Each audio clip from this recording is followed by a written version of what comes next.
All right, everybody, here we go. Today is Wednesday, Hump Day. Yeah. April 22nd, 2026. My name is Robb Carter. Welcome to the future. Number one radio program. No, podcast program. Freudian slip. Maybe.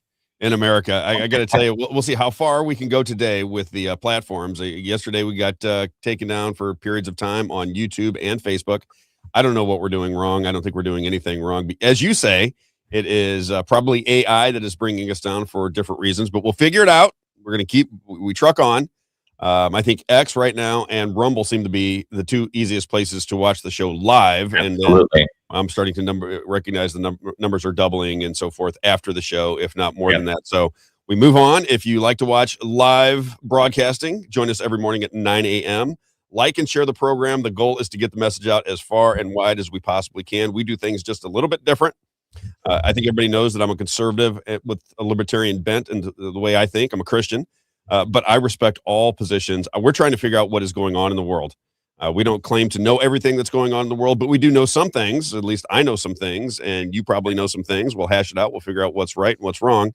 Today on the show, we have Bryant Wolfen. Now, Bryant Wolfen is somebody that I have been in contact with for quite some time. When I had my event, he came down and spoke at the event. He's somebody that from the Republican House side that I have a lot of respect for.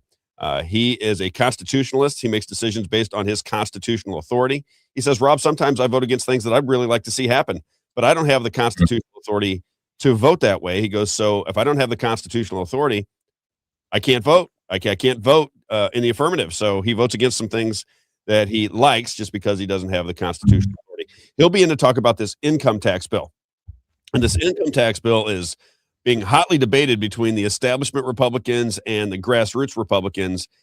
I don't really know what's going to happen with this bill. We'll have Bryant Wolfen on to talk about it. I was going back and forth with the author of the bill, Bishop Davidson. He says he's going to come on the show. We'll talk to him. I'm going to talk to him later on this afternoon, I hope, and then we'll bring him in to get his view on why he thinks this is good. The idea is to grow Missouri, according to the Republican Party. They want to bring more people into the tent. That's what they're into. And the problem I have just right off the bat, so if Bishop's listening, I invited Mike Koslow on the show. I don't think he, for some reason, wants to come on anymore. I think he's one of those people that says, if you associate with X, Y, and Z, I can never speak to you again. And I don't, but I think that's where he's going with this. Bishop Davidson hasn't made those determinations, so he'll come on and he'll bounce around. I'm always respectful when these politicians, even if I disagree with them, I'm always respectful to their point of view, so long as they're out here selling it, explaining it, willing to take questions. As far as I'm concerned, that's what good politicians are supposed to do. Bishop Davidson, at least appears to me that he's a good politician. I may disagree with what he's going to tell me, may disagree with him when he's on the show, but it'll be a respectful conversation. The thing I don't get about this tax bill is it basically gets rid of the constitutional protections of raising taxes.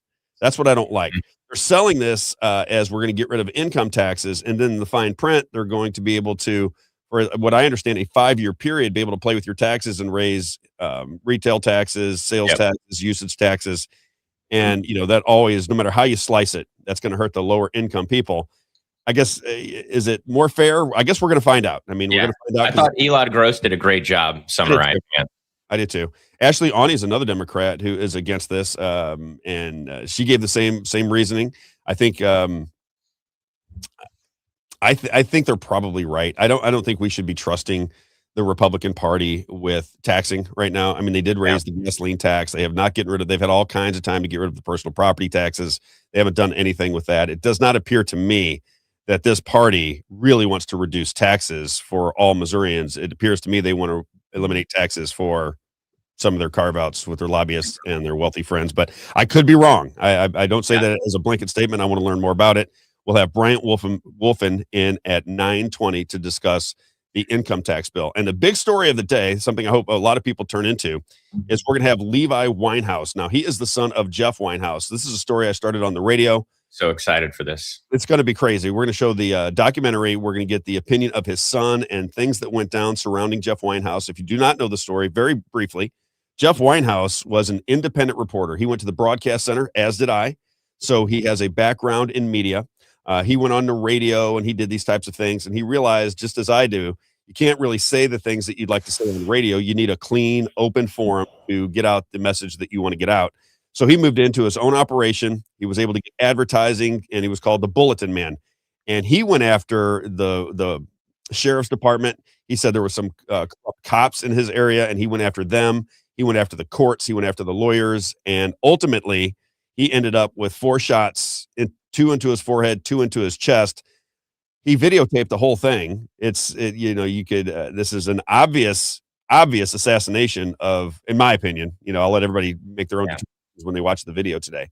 But it appears to me that he was assassinated because he was going after very powerful people, and he should not be in prison. When you watch this video, Jeff was very aggressive toward the police department, toward politicians, toward everybody. He was very aggressive towards them.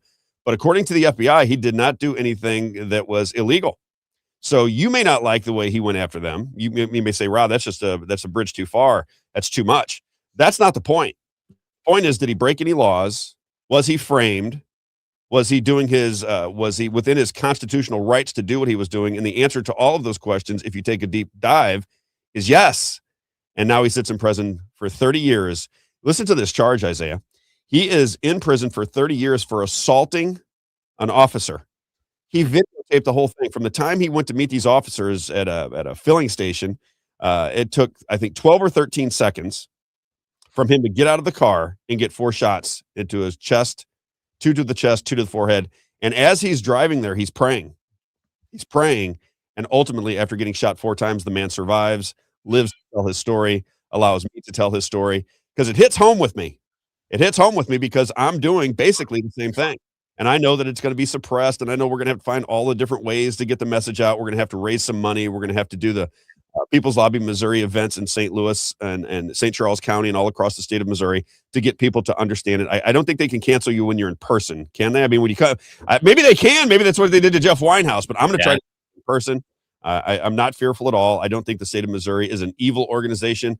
I think they have people that they work for. I think the lobbyists run the show. If I'm wrong, it's all going to bear itself out sooner or later. But we're going to really dive into this Jeffrey Winehouse story because it blows my mind. The documentary is very well done. A guy named Mick Thompson put it together. I've been on the phone with him. I was on texting back and forth with Grant Winehouse, who is the brother of Jeff, and then his son, Levi. He seems like a great young man. He's around my son's age. We were on the phone for half an hour or so the other day, and he kind of explained to me what I believe to be the case. I mean, he lived it firsthand, and now that I understand the case better, it certainly appears to me that Jeff Winehouse was assassinated, that they did not, they took his computers, they took his phones, they tried to make it out like he was some dangerous person. His family says he was one of the most docile guys you'd ever want to meet. He just was stand up for his constitutional rights. So the video, the documentary is called The Silencing of Bullet Man. So here's the schedule up until we get to the documentary. 9:20, Bryant Wolfen talking about the Missouri income reduction bill, if you will. Levi Winehouse will join us at 9:50. We're just going to get an introduction to him. And then right around 10 o'clock, we're going to begin the documentary called The Silencing of Bullet Man. We'll watch it with Levi Winehouse. You and I will discuss it. We'll listen to everybody in the app and what they have to say. And I'm curious, do people think that this man acted properly? Do you think that he was working within his constitutional rights? Does it feel like an assassination and an execution to you that went awry, I guess I should say, and now he has the opportunity to tell his story from prison? He's been in there for 13 years for something that he obviously didn't do because he videotaped the entire thing. And not only that, I was watching that video again this morning just as a little refresher. The police officer that shot him made up the story as to what was going on.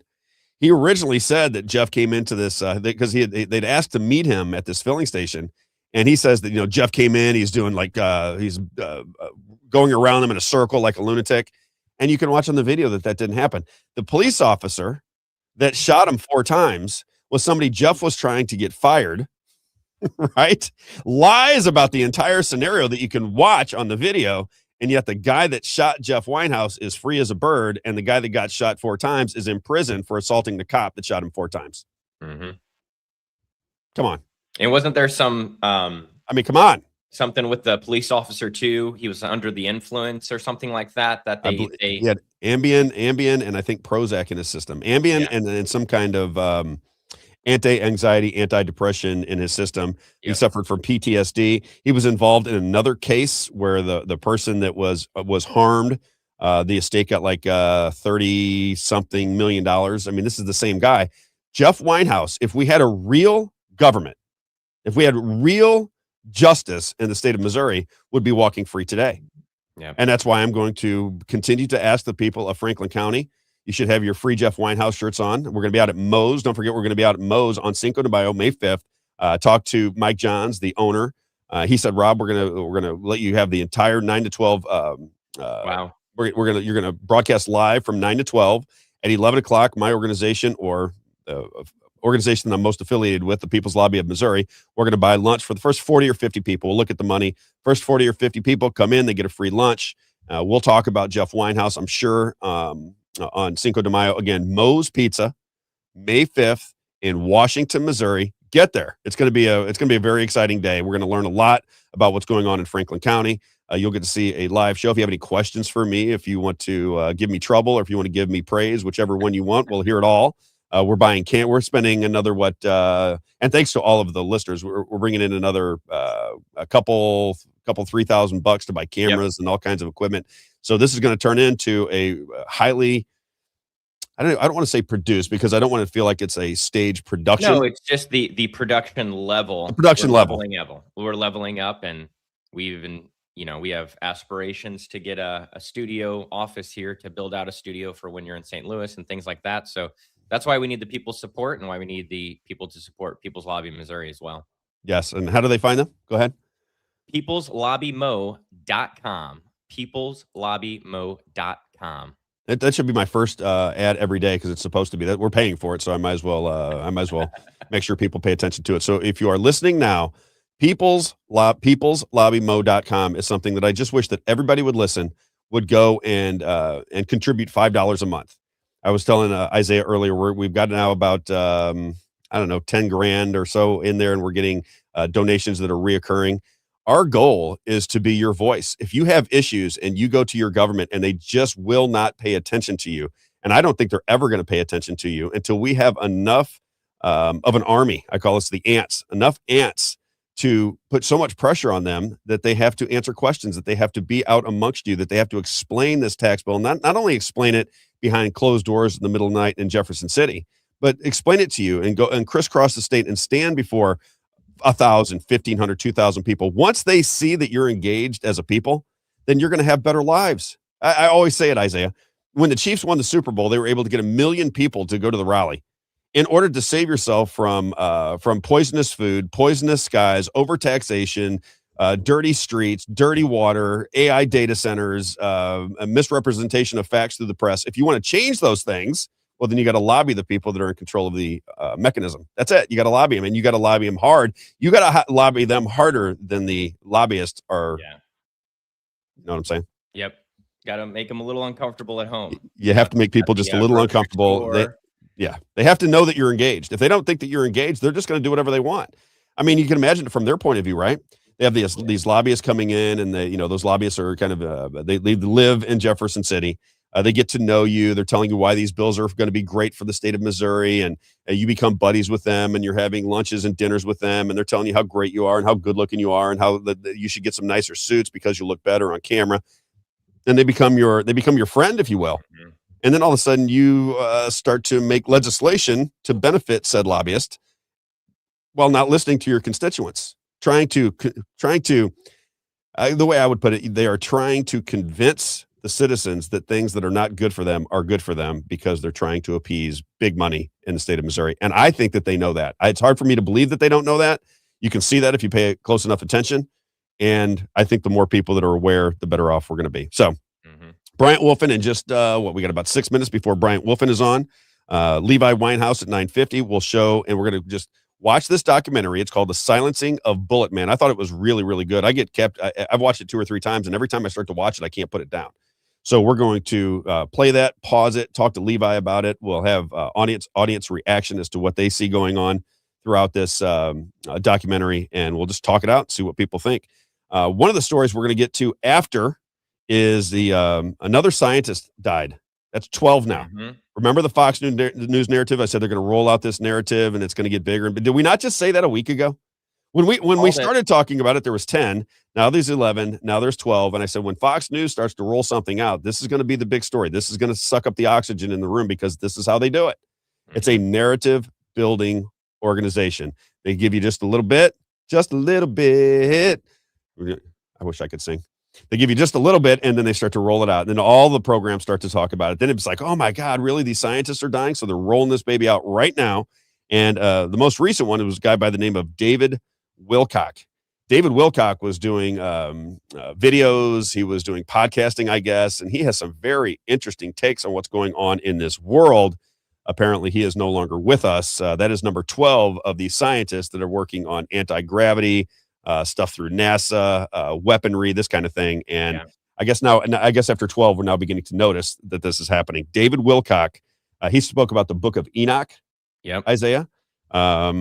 He's talking about how people use symbols and this kind of thing to communicate with each other. The conspiracy theorists are going to love him. The people that say that, they put the triangle together for the Illuminati and all these kind of hand signals. He basically says a part of their rules are they have to show you everything that they're doing. They have to show it and you have to agree to it. That's part of the rules within their organizations. And that's what I keep saying about, if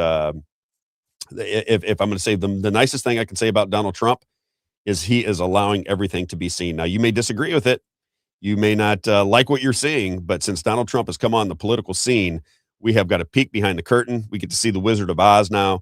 We have conversations about what's going on internationally. We got conversations going on about what's real and what's fake.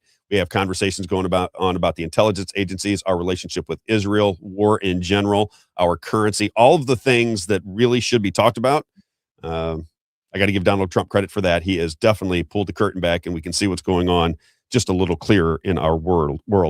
The other thing we're going to get to, if we have time, if not today, we'll get into it tomorrow, is the fighting going on amongst the influencers. This goes back to, we talk about him all the time. I'm going to keep bringing his name up because I'm going to get him on the show, Isaiah.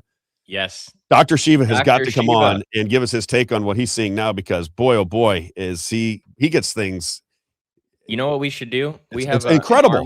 We have an army of people watching right now. There'll be at least a couple thousand people that'll see this video. So if you can, go comment on Dr. Shiva's most recent post that he needs to go on the Robb Carter Show. Yes. I don't even know Dr. Shiva on X and say, you got to come back on the Robb Carter Show. We'll get him on because one of the things I want to talk about is the Laura Loomer, Candace Owens fight. And the rhetoric is getting very, very deep, if you understand what I'm saying. Very personal, right? So that this is what Dr. Shiva says. They keep you arguing. You're either Candace Owens or a Laura Loomer fan. They keep you fighting over them and not fighting over the issues themselves. You hate Israel. Correct. It's just that they keep you fighting within that bubble. And then you got Mark Levin, Dr. Robert Malone, and Dan Crenshaw, Eye Patch McCain. They are now going after Tucker Carlson. So you're starting to watch these fights develop. It's getting very personal. And you can see that it seems very rehearsed and organized to me, Isaiah. I don't know that, but it certainly feels like a lot of BS, if you understand what I'm saying. You saw the story about the Southern Poverty Law Center. I did. Correct? Yes. So they're now, but that's what I'm saying. They're Kash Patel and John Solomon, both came out recently and said they're very quickly. I just remember, I don't know what very quickly means. That might mean 25 years with our FBI, but very quickly there's going to be arrests and they're going to make the case that the election was stolen from Donald Trump in 2020. We're 6 years later. I mean, at some point, I don't know what quick is, but we're 6 years later. This is the hopium that they like to sell people. Oh, it's coming, Rob. See, you're just not patient enough. I'm like, 10 years is not patient. I mean, how patient do I need to be? So we'll pay attention to the Southern Poverty Law Center. This is something I've talked about extensively. Glenn Beck brought it to everybody's attention. It's kind of a tool of the left. And supposedly they're going after, the Trump administration is now going after the Southern Poverty Law Center. I see Bryant Wolfen has joined us. Yes. Let's jump on with Bryant Wolfen. Bryant Wolfen is a constitutionalist in the Missouri House of Representatives. You were for, I think you passed, you voted for, Brian, if I'm not mistaken, you voted for this tax bill. Then it goes to the Senate, comes back, and that was the final vote. So I think you knew a final vote was coming, and then you voted against it. I just want to get your take on the process, why you ultimately decided to vote against it. What is your take on this Missouri income tax bill where they're telling us they're going to eliminate state income taxes by raising usage and sales taxes, but there's caps and guardrails and all this kind of different thing to make it stomach so that we can stomach it as taxpayers. What's your take? Yeah. So, Rob, first of all, thanks for having me. Let me move you to my main screen so I'm not looking over a whole lot. Sorry about that. No worries. So, yeah, in regards to the first version, the reason I supported the first version is I wasn't like super keen on it, but at the same time, it had the path, right? Yep. So there was a path forward with the revenue triggers, albeit, we don't know how long that would have been. There was still an element of trust us. We'll have to change some of the tax code to make this work, but it essentially set that path forward.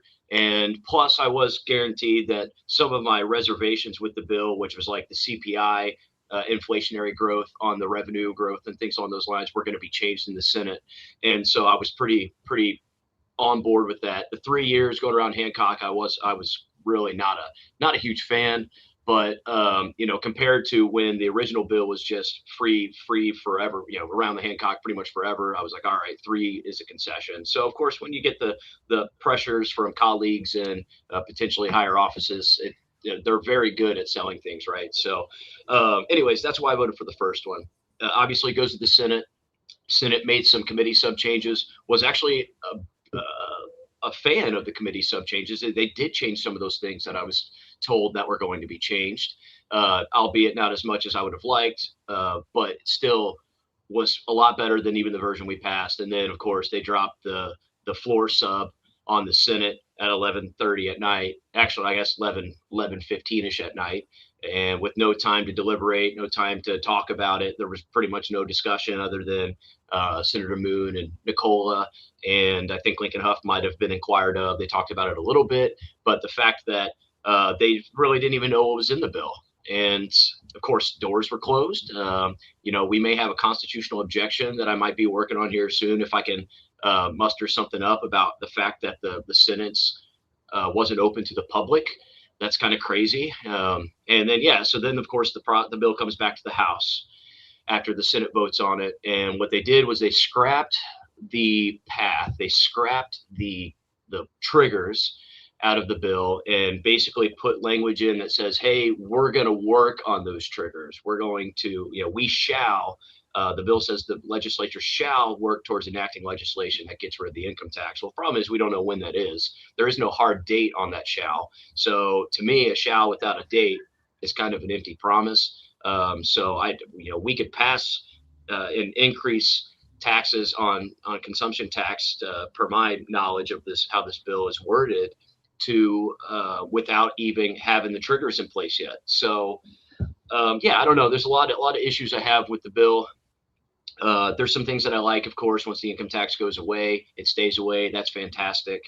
But some of the other reservations that I had, just overall, is that this bill is more trust us, whereas the last one had the path. Now, we didn't really know how we were driving that path. We could have been walking it, we could have been flying it, we could have been in a car. This bill doesn't even have the path. We have to trust the General Assembly, which I said on the floor, I do not, I think many Missourians do not have that trust and faith in this body at this time. How do you think they're going to sell this? Do you think we're going to have a lot of television commercials that say Missouri is finally getting rid of the income tax? They're not going to tell you the plan, the other part of this bill, but they're going to say we're going to get rid of income taxes. We're trying to grow Missouri. Look how better the other states that don't have an income tax are doing versus the state of Missouri. Is this going to be the way they sell everything? Is that your guess? Oh, 100%. Yeah. I mean, who doesn't want to get rid of the income tax? Right. I mean, there are some people, but most Republicans want to get rid of the income tax, but they don't want a tax swap, right? They don't want to just change the tax code for the sake of changing the tax code, which is essentially what this is kind of doing to an extent. So yeah, I mean, they're going to sell it as this eliminates the income tax. Well, let's be clear, this doesn't actually eliminate the income tax. It just gives us the opportunity to restructure the code to more quickly get rid of the income tax. So of course, from the Democrat side, you've already heard that this is the biggest tax hike in the history of Missouri. Tax hike, Mike, that's also false. Both sides, in my opinion, are going to be really their messaging is going to be false. But then again, that's politics. That's Mhm. the messaging is always false. You see this all the time with candidates. They'll pick out a single issue that they voted against one time, and then they run a mailer on that, and then everybody thinks they're anti this, when in reality it was like one vote. So like that's unfortunately the reality of the spectrum that we're in, and it's not right. So like I said, we didn't this bill doesn't necessarily guarantee the elimination of the income tax within any time soon, and then of course it doesn't guarantee tax increases, to be honest. Yeah.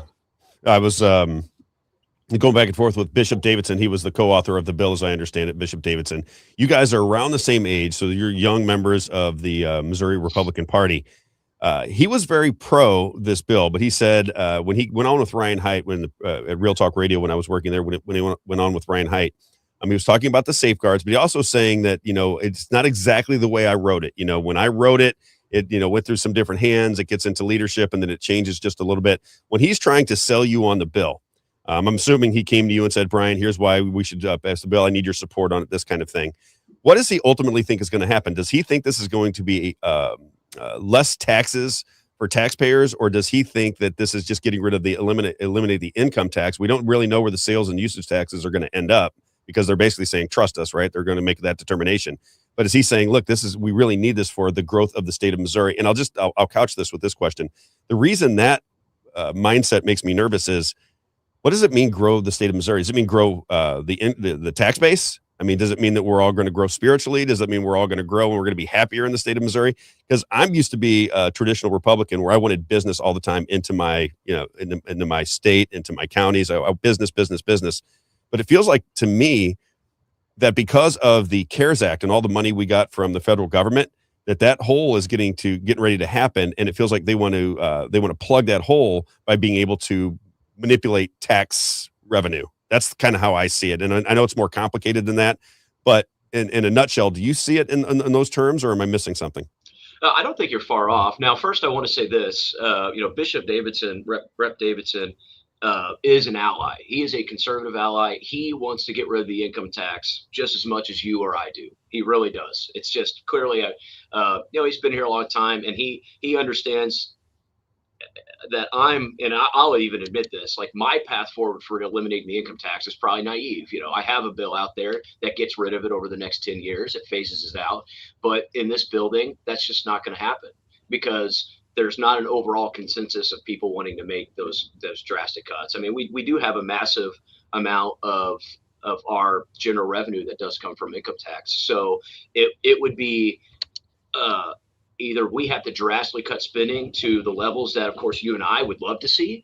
Mm-hmm. But I don't know if actually most Missourian wants to see it that way. We'll take a perfect example is with our budget process this time around.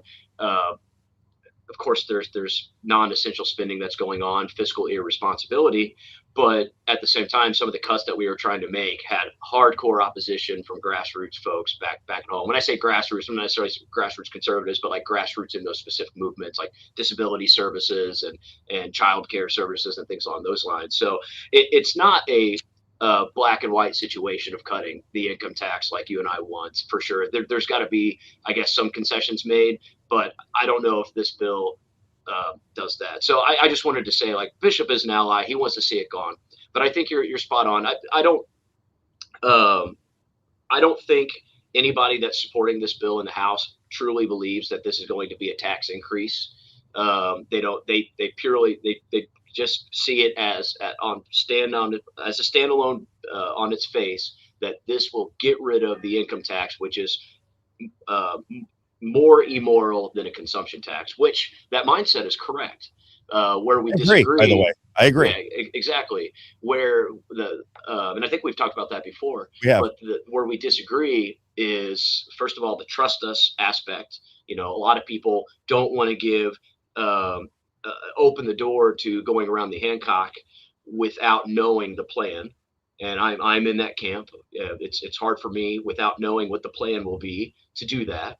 And then also, there's language with this issue. The process that this bill has now went under, there's potential for some wording that we've found that could lead to unintended consequences, such as what I was bringing up on the floor yesterday, that if we decide to expand the tax base or increase taxes on goods, and it's got to be in the same legislation as the us lowering of the income tax. So we raise taxes, but we lower the income tax in the same legislation. It has to be a guess. There's no way that we're going to know for sure, which is why they put the word substantially net neutral in this bill, because they want it to be net neutral, substantially net neutral, because you can't get it on the nose. So it's a guess. And what happens if we're wrong? What happens if we overburden the tax or burden the tax levy on Missourians, and there's no recourse for Missourians to get that money back?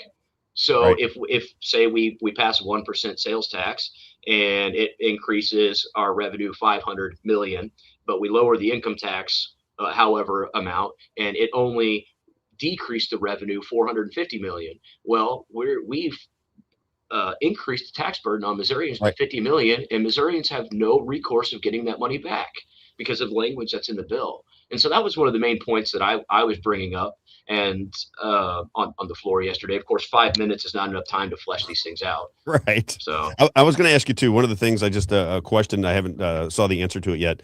As I understand, there's a 5-year window to play with these taxes. So after the 5 years, does the Hancock Amendment go back into effect to where they can't raise taxes anymore after that 5 years? So this is just like a 5-year window for them to play whatever game.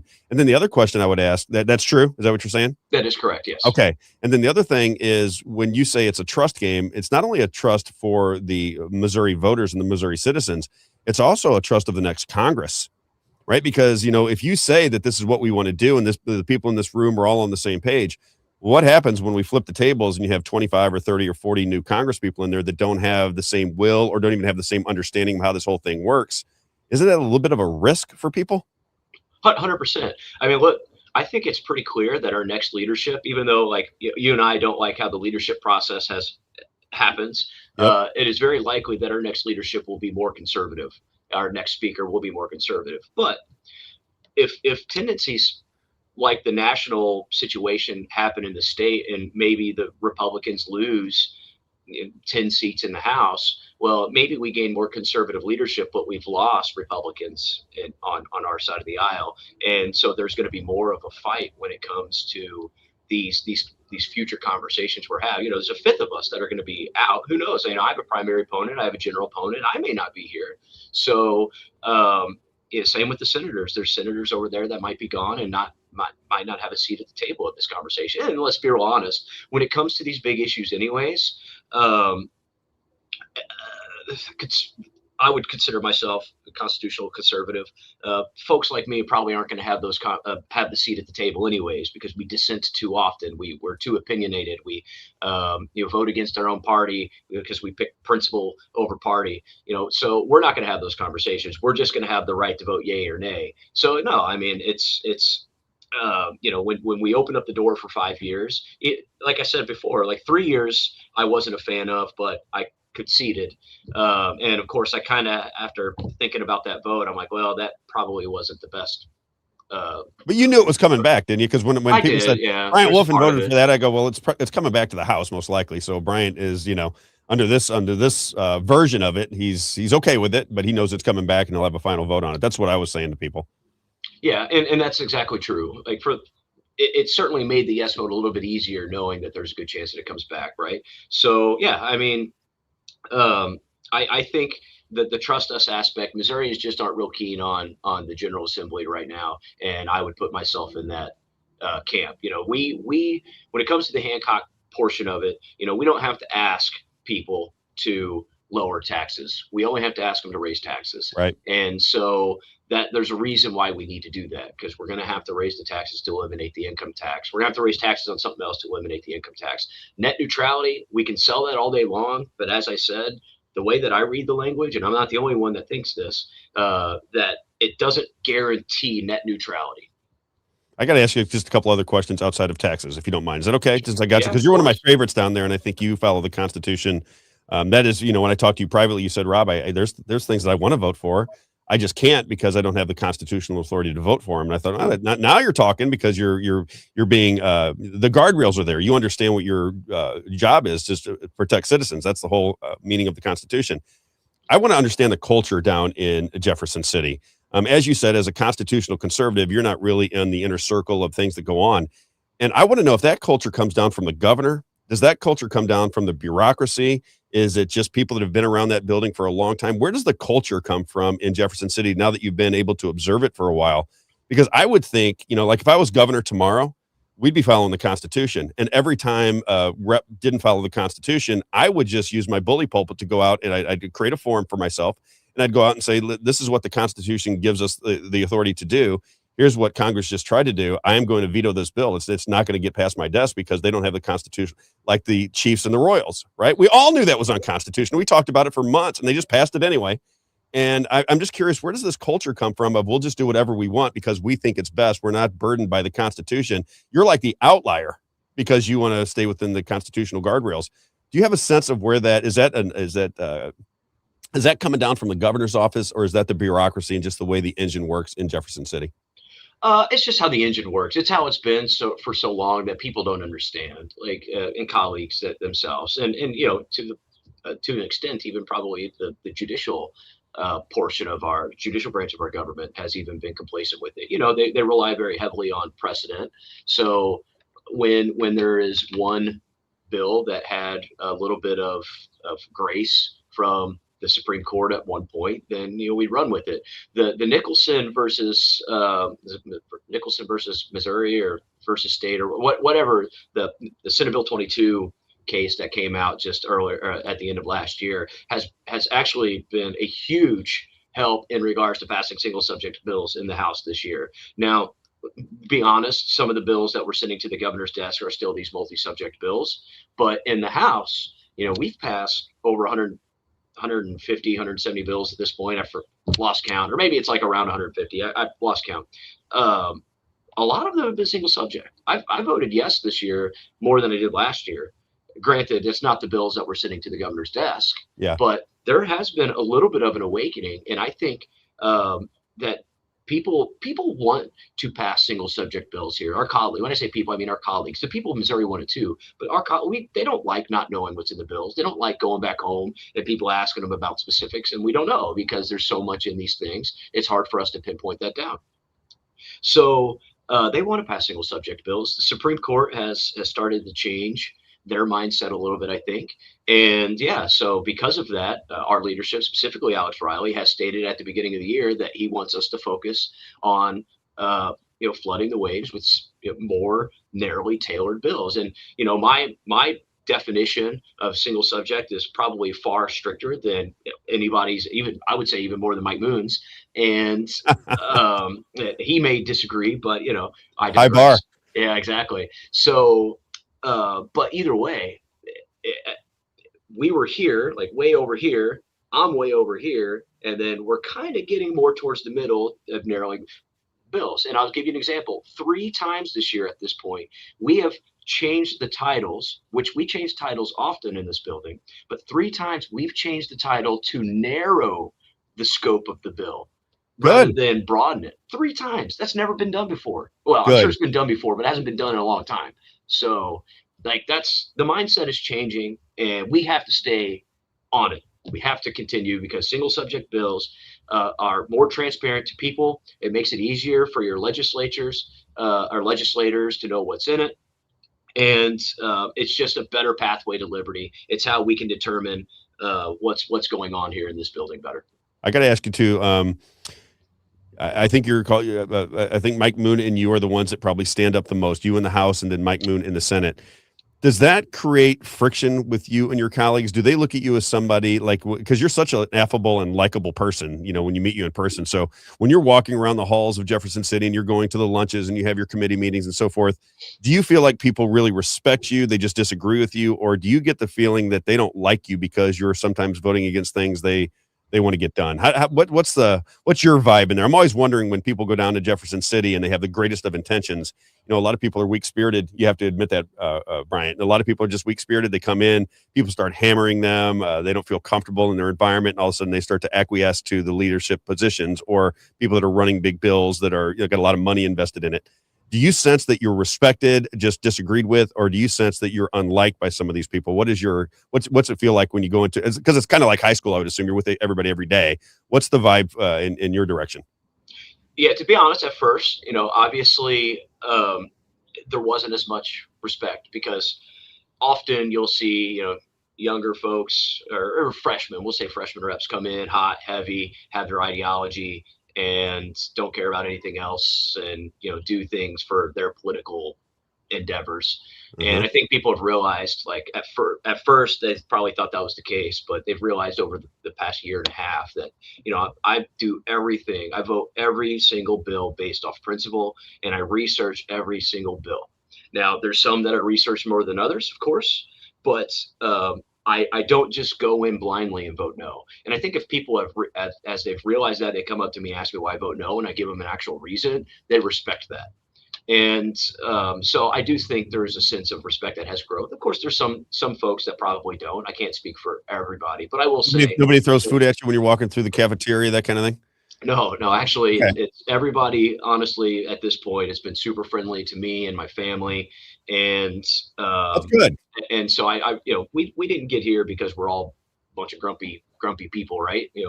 We're all for the most part likable. We're all good with talking with people, and so I think that there is a good sense of camaraderie past the politics, and so it's. This year has been much more enjoyable on that side of it compared to last year. But of course, then there's sometimes that I get up and when I really speak my mind, that probably is going to get me in trouble. As I said yesterday, that I don't trust this body to eliminate the income tax without increasing taxes in other places. That one might get me in some hot water. Gotcha. Last question for you. You mentioned the next Speaker of the House, which I believe is going to be Alex Riley, and I hear good things about Alex Riley. You know that I disagree with the process. I think the process does not benefit the citizens. I think it benefits the party, which I don't like that. I think that should be adjusted. But I hear good things about him. I hear he's conservative. Is he somebody that goes out and answers questions for people? I've tried to get Alex Riley on. What do you know about Alex Riley? Because he's going to have, he basically becomes king of the House of Representatives. He becomes the gatekeeper for all legislation. So he's a very important figure in Missouri politics, and he is the heir apparent to John Patterson. What is your take on him? I hear he's very conservative. Most people that I talk to that I respect, like Alex Riley, they think this is a good choice. They think that he is going to bring a more conservative lens to Republican politics in Jefferson City. Is that your take on him? Do you have a relationship with him? Just give me a sense of Alex Riley from your point of view. Yeah, I mean, we have a good relationship. We're not like super close, but we're similar age, similar family lifestyle, and so we've kind of hit it off early. The first time I ever ran for state office was the time that he had also ran for state office, so we had a little bit of a relationship beforehand. And yeah, the thing about Alex that is really awesome is that he is so grounded and humble, I guess, if you will. He's just a good person. So. And on top of that, he's conservative, right? So I feel like next year we are going to get some pretty good conservative things. Of course, you're going to probably see a lot of the same old too. That's just kind of how this building works with the lobbyists and special interest and the governor's office and the Senate. And, as a leadership, and they're trying to negotiate all those things to try to get House bills across the line. And so whether that's right or wrong, that's, I guess, for the people decide. But yeah, I mean, in general, his principles, he's very conservative. Excellent. And so I think we're going to have a very good 2 years next year, albeit it's not going to be perfect. There's going to be a lot of stuff we don't agree with, of course. But I think, to his credit, he lets things come to the floor that he doesn't necessarily agree with all the time. And I think he'll do that as Speaker too. Excellent. Well, that's good news. I mean, I like that because I do feel, I've been at this now for a few years, and I do feel that even the people that disagree with what I consider myself a part of the grassroots movement, in as much as we're paying attention to all of the bills, we're questioning these bills, and we want to have conversation. when I first got into Missouri politics, a lot of people wouldn't talk to me. I just couldn't get anybody to even have a conversation. I was the outcast. I was the one screaming and yelling about things that I didn't agree with. But the last year, both on radio and now the podcast, people are willing to have the conversation. And I think that is a big move for the Republican Party. I might be critical of the outcome, but so long as people are communicating, even people that we disagree with, so long as they're communicating, now we can get to the answer as people become more aware of the situations. They see Jefferson City and the engine and how it works more clearly, which I think is great for voters. Don't you? I mean, I just think the communication is something that was lacking, and I think more and more people are willing to have the conversations, which ultimately I think is a really good thing for the people of Missouri. Yeah, I completely agree. But we'll find out early on, right? So the rules package is going to be, once again, that's if I'm afforded, heaven forbid, or God forbid, another 2 years, if that's the case. You'll win. You'll win. Oh, I appreciate that. But if I'm here, I obviously, as I was last time, will be very adamant on trying to change the rules. And we'll see what kind of grace that Alex is willing to have. I don't think there will be anything drastic. But if he's willing to peel back a little bit of his power, if anybody would, it would be him. Excellent. So that's really good news. But if he doesn't, well, then we have a lot of concerns. So we'll see. And those negotiations are yet to be had. We'll see how the elections turn out first. But if I know if I'm coming back here, that's going to be the first thing I work on after the elections. All right. And if people want to find you, if they want to look you up, if they're hearing you for the first time and they don't know much about Bryant Wolfen, how do people look you up? Do you have a website? Is there any way to get a hold of you if they want to donate to your campaign that you have coming up? How do people find you? Yeah, there's several ways. So first and foremost, I would point you to my official state rep page on house.mo.gov. You look up Bryant Wolfen. And then in regards to personally, Facebook is the best way to see what's going on. I'm not like the most active guy on Facebook. Yeah, you work. I'm always, yeah, that's true. We have businesses and kiddos that we take care of on top of this job. So how many kids? We have 4 kids. Yeah. 2 businesses, 4 kids. And yeah, so I post on Facebook once or twice a week, specifically trying to let people know what's going on here. And then my personal website is wolfenformissouri.com. It's all spelled out. That's how you can learn a little bit more about me, albeit it's pretty basic. It's kind of more just like a donation website, but it does have contact information and a submission that you could also inquire me about on there as well. But other than that, I think that's basically it. I will donate to your campaign, and I encourage everybody listening to donate to your campaign. You're what I wish everybody would aspire to be more like when they get down there in Jefferson City. Let the Constitution be your guide. Stay within that framework. Argue within that framework, and away we go. Bryant Wolfen, always good to see your face, my friend. Have a great day. I'll be in touch soon.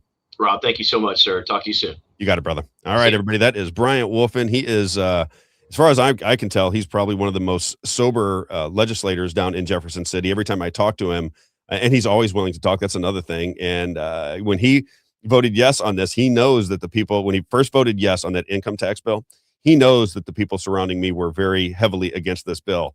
And he immediately said, yeah, I'll come. I'll talk to you. He's very quick. He comes on, he'll defend his positions. He'll give you the explanation as to what he sees and why he's voting for or against something.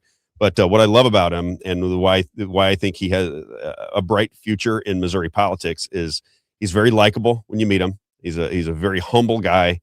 He pays attention to the Constitution. That's very important to him. And I think that is the kind of personality you want in politics. You want the government to see themselves as a limited authority, and they can only vote where they have authority. Once they get outside those bounds and they think they know more than you, they're wiser than you, this kind of thing. And they have that condescending kind of vibe. You know what I'm talking about, Isaiah, don't you? Those politicians that are a little bit condescending, they think you're so stupid. They have to lay it all out where the voters are dumb. I feel that way. A lot of people, way to throw that in there. A little plug for Jen Olson. Yeah. But yeah, I mean, he comes off as a little bit obtuse, if you will, at times. And it doesn't sit well with me. And again, I don't like to pick on Kurt Bard. I mean, he might be a good father and a good husband and all this. I just disagree with him. Just easy pickings. I just so disagree with him on the way he's running elections in St. Charles County. I think it is that has to be fixed before we can fix all of the other problems in the state of Missouri and around the country. All right, let's switch gears because I see Levi coming in. Let's get Levi on the horn. Yes, let's do it. Let me get him in here. Hey, Levi, what's going on, my friend? Hi, guys. How are you? All right. Levi Winehouse is the son of Jeffrey Winehouse. In about 10 minutes, we're going to begin the documentary. It's called The Silencing of Bullet Man. Your father is a very interesting character, I would say. Was he that way as a father? Because he is. It's almost like he's the Avenger. When he sees injustice, and I'm very similar. That's why I have a kind of a kindred spirit with your father. Is I don't like injustice. I didn't like bullying when I was a kid. I just always made me uncomfortable that you would take your power and shove it down somebody's throat. I never got into that.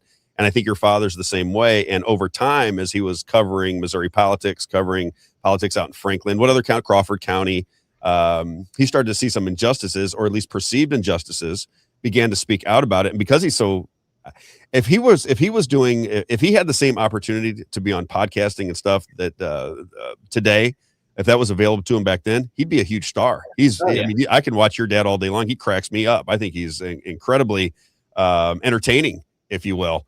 He'd have a big audience, and I think that that might be the reason he sits behind bars right now, is because he was hitting a nerve with a lot of people that were invested in Missouri politics. What was he like growing up? There's this narrative out there that he's crazy, that he's violent, that they had to take him down, and this kind of thing. What's your take from the inside? So big. My dad growing up is, he's always been eccentric. He's always been a man of his thoughts. Going back to even when I was a child, he had a campground in Bonne Terre, Missouri, where he was actually running for sheriff at the time, and he would do rave parties, kind of get the people in the area, riled up with that. And in a sense, they've always kind of, just from my perspective as a child under 10, always kind of been after him. It seems like it's one of those things where if, he's going against the status quo, there's always people pushing back on him. And growing up, it's always seemed like he, marched to the beat of his own drum. He never really cared what other people thought, or what, the government or people around him may have as far as opinions go. He always did what he needed to do and what he felt was best for himself, and the message. As a father growing up, I can honestly say I never really wanted for anything. He was always there for me on my football games, on my wrestling meets, growing up. Always made sure I had, Nintendos and roller skates and things of that nature. And so to, kind of see him be vilified over the last, 13 years, whenever this has happened, it really kind of strikes a nerve, because I think people are passing judgment on a brief window of really intense, indecision and decisiveness between him and the political people that he was, battling with at the time of him getting arrested and him getting, essentially almost assassinated by the Missouri Highway Patrol. And from there, he's essentially just, kept the message on, and even being locked away, like, you hit the nail on the head. His spirit has never been, broken. He's always felt like there's a fight there. And, just as a kid, it's something that it's embodied me as an adult now, to kind of not give up, always kind of look further into things and see that there's really two sides of the story. There's always something, more going on than what the media press would say. Right. Yep. Yeah. I was going to say, when I talk to your father, so every time I get off the phone with him, he prays for me. Mm-hmm. And he seems to be a very spiritual guy. And one of the things that really struck me about the story, the silencing of Bullet Man, is as he's going Bulletin to Man. Sorry to correct you there. What is it? Bulletin Man. So like bullet in Yeah. man. Okay, Yeah, Bulletin Man. What did I say? Something different? Yeah, you said Bullet Man. So it's Bulletin. I meant Bulletin Man. Yeah, Yeah, okay. might have been the dry mouth spelling on it. Yep. Yes, Bulletin Man for sure. And when I speak to him, his spirit is not broken. I think he had part of his ear cut off when he was in prison. He was attacked with a razor when he was in prison. And this, from what I can understand, is a docile guy. I mean, you kind of feel it when you're talking to him, what kind of personality you're dealing with. He is somebody that is hell-bent on getting justice, even for himself now. Now he's looking at it as justice for himself. But I think that is what drove him, is he just wanted to see people get justice. He wanted to see people in power not use it against the citizens that they were there to serve and protect. And I think that was a big deal to him. And he was very creative in getting out his message. Would you agree that when you said eccentric, that's the way I see him? He is somebody that, when you say beat to his own drum, that's exactly the way I see him. Not caring about what people think about things, working around all kinds of different problems to get the message out, seemed to be his nature. And do you believe that kind of personality, that kind of, I think if you're looking at him from the outside in, if you're part of the police department or you're some of these officials that he was going after, he certainly has that personality that feels dogged. He's not going away. We're not going to be able to shut him up, which made him a real threat, because a lot of times you can slap people on the wrists. You can destroy them financially. You can destroy their reputation, and people just say enough is enough. I'm out of here. Does not seem like that's where he was going. I think every time they tried to push him, he took one step forward, and I think that's why I'm so enamored with his story. Oh yeah, it's one of those things. Growing up, he's had multiple jobs, but consistently from the time I was early childhood, he always was able to make a living himself. By that I mean advertising through his Bulletin Man, publication that he'd put out once a week, sometimes more than once a week if there was a special story. He would sell signs on ferries. My dad, I would honestly say, throughout my whole childhood growing up, had a traditional 9 to 5, maybe 2 to 3 times. And every time that happened, it didn't last long. And the reason for it is, kind of like you said, and what I'm kind of going back on is he's always marched to the beat of his own drum. He always felt like if there was something that he didn't like or didn't feel right about, he wasn't shy about it. He would always let you know. And people don't like that. They want to essentially not have any pushback. They don't want to have anybody that's questioning what's going on. And even if he would get pushed out of jobs, by political stance or people reaching out to, his employers, he never let it get him down. He never let it, break his will. There was times when I was a child, when he was going and running for sheriff back in the days of Bonds Hair, they had him locked up for, I think, approximately 3 weeks, a little bit less than a month. He wrote me a letter almost every day, really just saying, hey, stick with it. I'm here fighting for you and your brothers and sisters, and really for the future of, this state and where we're at politically. And, it's just one of those things where you kind of hit the nail on the head. If this was 13, 14 years ago, and he was able to get on podcast and, really get the message out there to, the masses, and not so much through the traditional media where he's really been stipend. I want to say growing up, this story would be huge. It'd be on the terms of your, any major injustice you can think of over the last 15 years. I would say the story that happened to my dad, essentially being a political assassination in a sense. They just weren't able to go through with it and complete the job. Well, they tried. I mean, four shots at point blank range. 2 to the chest, 2 to the head. They gave it a good effort, that's for sure. But you just can't break them. And even after he was sitting in prison, and and all those years, you go and visit with him and you talk to him, he's still not broken. And he's not going to give up on it. And his story isn't going to die. And that's why I'm real happy to sit down with guys like you and discuss it and get more eyes and ears on it, and hopefully get this injustice righted. Do you have any sense, Levi, why, and by the way, with Levi Winehouse, he is the son of Jeffrey Winehouse. We're getting ready to show the documentary, The Silencing of Bulletin Man. But you're right, I did think I screwed that up. Bulletin Man, which I thought was great. I mean, as far as, I don't know who produced this documentary. I saw the name, but I didn't recognize it. But I thought just did a terrific job of explaining the story. I think it's about an hour long, so we'll go through it as much as we can, and we'll talk through it, and you can kind of tell me your experiences as things progress through the documentary. But why is this not a bigger story in the national news? This is such a fantastic story. You would think that journalists from around the country would see this because he videotaped it. Yeah. Why is this not on 48 Hours? Why is this not on Dateline? It's a better. I've watched every. Listen to me, right? Listen to me, Isaiah. I want you to hear this. I have watched every Dateline, every 48 Hours, and every 2020 that has ever been made. I absolutely love watching crime television. It is my one guilty pleasure. My wife rolls her eyes every time I'm like, is there a new one on? Let's pop it on. Let's see what's going on there. Because I love to watch how the government works to catch criminals. I love to see what motivates criminals. And I look at this and go, here is a story that a Dateline or a 48 Hours would absolutely love, because he took video of it. I mean, you can see what happened. He's videoing this thing with his watch, and they're not picking it up. I don't understand why. Do you have any sense of why this isn't more of a national story? The biggest thing for me is they're scared. I think if this got out and the story really got expanded on, in the national news, you'd see that the people that were in power at the time, your Josh Hawley was the attorney general of the state. It really just kind of leads me to believe that they're scared of what would happen and what would come of it. It's one of those things where if this story got out and people really got eyes on it and seen the injustice, essentially he's sitting in prison right now for assault on the police officer that shot him 4 times. He's convicted. If you look at what he's actually convicted of, he's convicted for assaulting a police officer that shot him, that he wasn't even able to pull his weapon. Right. So just looking at it, the sense of, the crime aspect of it, the punishment doesn't match the crime. What crime was actually committed? Right. Whenever they meant to go meet my father, I can remember the phone call to this day.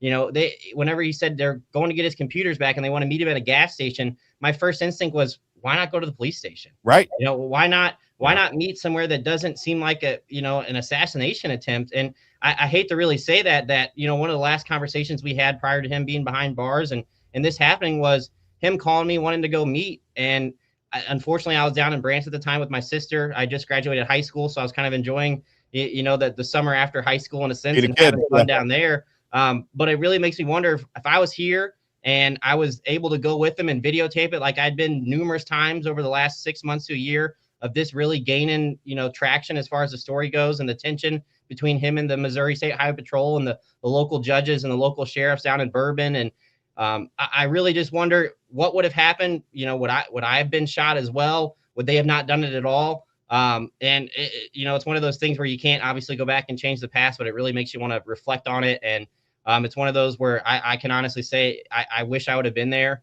to maybe videotape it, perhaps stop it in a sense, because I have a feeling if they knew anybody was there, they knew that he was videotaping it. The actions of the police officers would have been completely different. He has the spy watch on and assassinate him, and the fact that they're still sitting there and they're still free, and they're pulling a pension from the state of Missouri. It's just crazy to me. The officer that essentially shot him was fired because of his actions against my father. They went and did a mandatory drug test. He failed it. Yeah, they had Prozac and Ambien in the system. Prozac, Ambien, and I believe there was a benzo in there as well, as Xanax or a Valium, something of that. If you know anything about those medications, party time, put you in a mental headspace of dealing with high tension situations, dealing with somebody where essentially your life is in danger. Folsom was on record of already shooting somebody. He was on record saying he had PTSD. He was worried about if a man reached for his wallet on a traffic stop, they were pulling a weapon to shoot him. Why is this individual going out and dealing with somebody that we know has a penance to essentially ruffle feathers? He's not going to go in and do what you want him to do. They knew what they were setting up. They knew the bed of, hay they were laying, and essentially they executed the plan. And, unfortunately it's worked to perfection. They did what they wanted to do. They silenced him. They didn't assassinate him. But with him still sitting in prison, they achieved the goal they wanted to achieve. And, the biggest thing with beating with you and going on the show is getting that justice righted and, getting him out of prison and, getting him back to spending time with my kids and his grandkids. And, I have younger brothers and younger brothers and sisters and older sisters as well that, my dad was a family man in a sense and always was there for us. And, we miss him, and, we just want to get him home, and getting this story out there is the quickest way to do that, in my opinion. I'm going to do my best to get it in front of as many people as I can. I'm going to try to get it in front of a lot of Missouri legislators. I'm working with people around the country to tell this story. I've been sending it out to people saying, hey, I just want you to watch this. Tell me what you think of it. I'd like to get this story spread out to a more national audience so there can be more pressure applied. I'm going to talk about it when I come into Moe's Pizza. We talked about that last night. I'm going to do an event for Moe's Pizza, a landmark in Washington, Missouri. And we're going to talk about Free Jeff Winehouse when we get there. We'll get commentary from the people in town. A lot of people know the story, and a lot of people forgot the story, oddly enough. This is what happens when you go to prison, right? Your story kind of dies with you unless somebody brings it back up. And I'm proud to be able to do it for your father and for the family. I think what he did was brave. Would I have went about it the same way? I said, no, I wouldn't went about it the same way as Jeff. Jeff's his own man, but he didn't do anything that was illegal. There's no reason whatsoever for him to be in prison. And when the cops say that he went for his gun, within the video that we're getting ready to watch here in just a second, the eyewitnesses said his hands were in the air. 100%. I mean, he's wearing a watch camera. You don't see that watch camera shoot down to his waist. You don't see a motion like he's reaching for anything. I mean, if you look at the time from him getting out of the vehicle to shots fired, it's roughly 14 seconds. Yes, and then there's a freeze frame that they tell me because he's got the watch is on his hand. So right before he gets shot, you can see where the watch is. The car. It's over the roof of the car. So his hands are up. They're not down by his sides. They have to be above his head. This should be an open and shut case. Very simple. And I think somebody in the documentary says if he had a good attorney, this would have been done in no problem. He'd be out of this. He'd never been convicted. It's ridiculous. 13 years later, I don't know. It makes my stomach sick that this man sits in prison. So let's get this documentary started. This is called The Silencing of Bulletin Man. We're gonna see what the audience has to say. We'll cut in and out to get commentary from you and from Isaiah and myself. But here we go. If you don't mind getting it rolling, Isaiah, this is called the silencing of Bullet Highway Man. Patrol officers say they had opened fire during a confrontation with an armed man. He's a man known for his criticism of government, who's had run-ins with troopers in the past. Now, this happened on Highway K in St. Clair, Missouri, in Franklin County, about 50 miles from downtown St. Louis. The Highway Patrol not releasing this man's name, but we've learned that it's Jeffrey Winehouse. I'm told that he was meeting two troopers, a prearranged meeting, but he came armed with a gun. The Highway Patrol says that he got out of his car and was armed and then started walking toward the troopers. There was a confrontation, and then the troopers opened fire. Hi, I'm Grant Winehouse, and I'm 57 years old, and my little brother is Jeff Winehouse. He was a good kid when he was growing up, not really a bad little boy, you know what I mean? Jeff and I were from Festus, Missouri, about 30 miles south of St. Louis, right down Interstate 55. Jeff did study broadcasting. He went to Broadcast Center and graduated from Broadcast Center. Went to work for a radio station in Valparaiso, Indiana, right off the bat. And then finally, he kind of got out of the radio thing and started to do more of the bulletin man itself kind of deal. You guys ever seen the Pirate Jacks kind of little magazines in the stores, you know? Jeff got the idea that, you know, he could do that kind of thing, and he went around, got advertisers. He put scripture in there, and he would put an ad in there saying that he was looking for people that had disgruntled issues with the law enforcement or whatever. It didn't care. He was actively asking people for reports of corruption and printing what he could validate that happened. If I had a beef against you, I could come tell him, and so people would come to him with their little problems. One of the very first things that was the subject of Jeff's ire was me, because of the way that I handled our father's estate. And he made that very public to the people that were out there. You know, when the internet became more prevalent and more of a medium where people were going for their information, he started branching off in that way. Jeff started his YouTube channel in 2007 when YouTube was just becoming a huge thing. He was ahead of his time.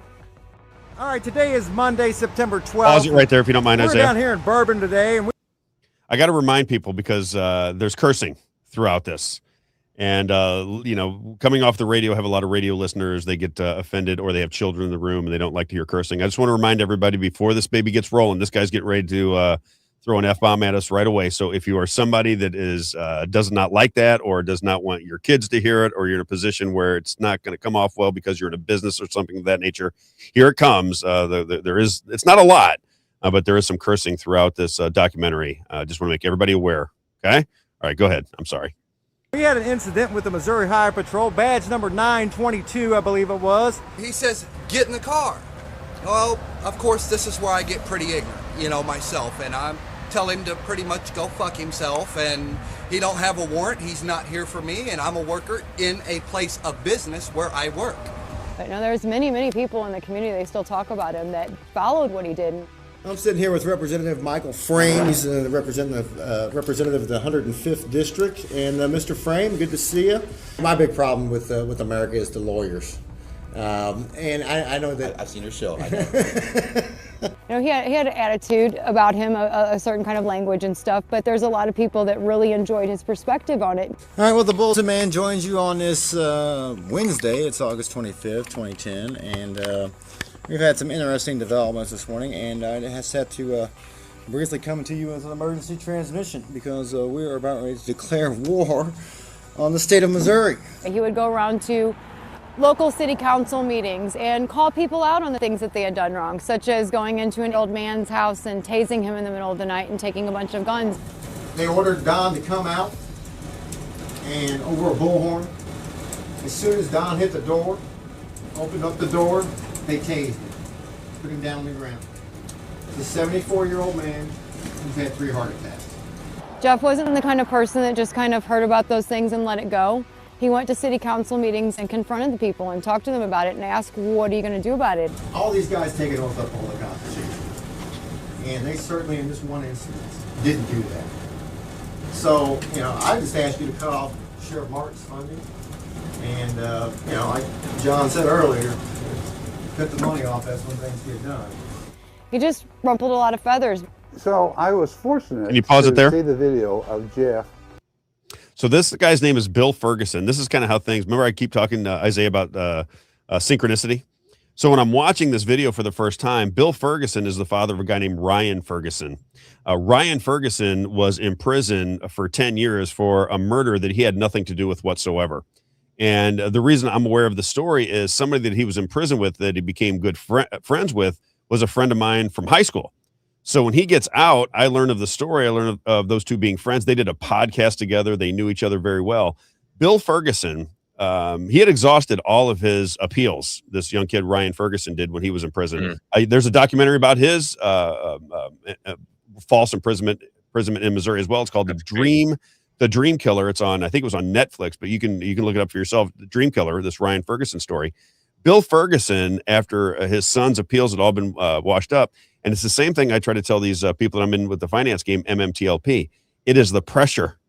Legally, he was out of luck, but it was the pressure from the community. His father would not give up. He started putting up bulletin boards. He went after big time attorneys from around the country, and it was the pressure that caused the system to crack. Once the pressure got so thick, then all of a sudden he got a new trial. The lady that I forget her name, she's a big time attorney.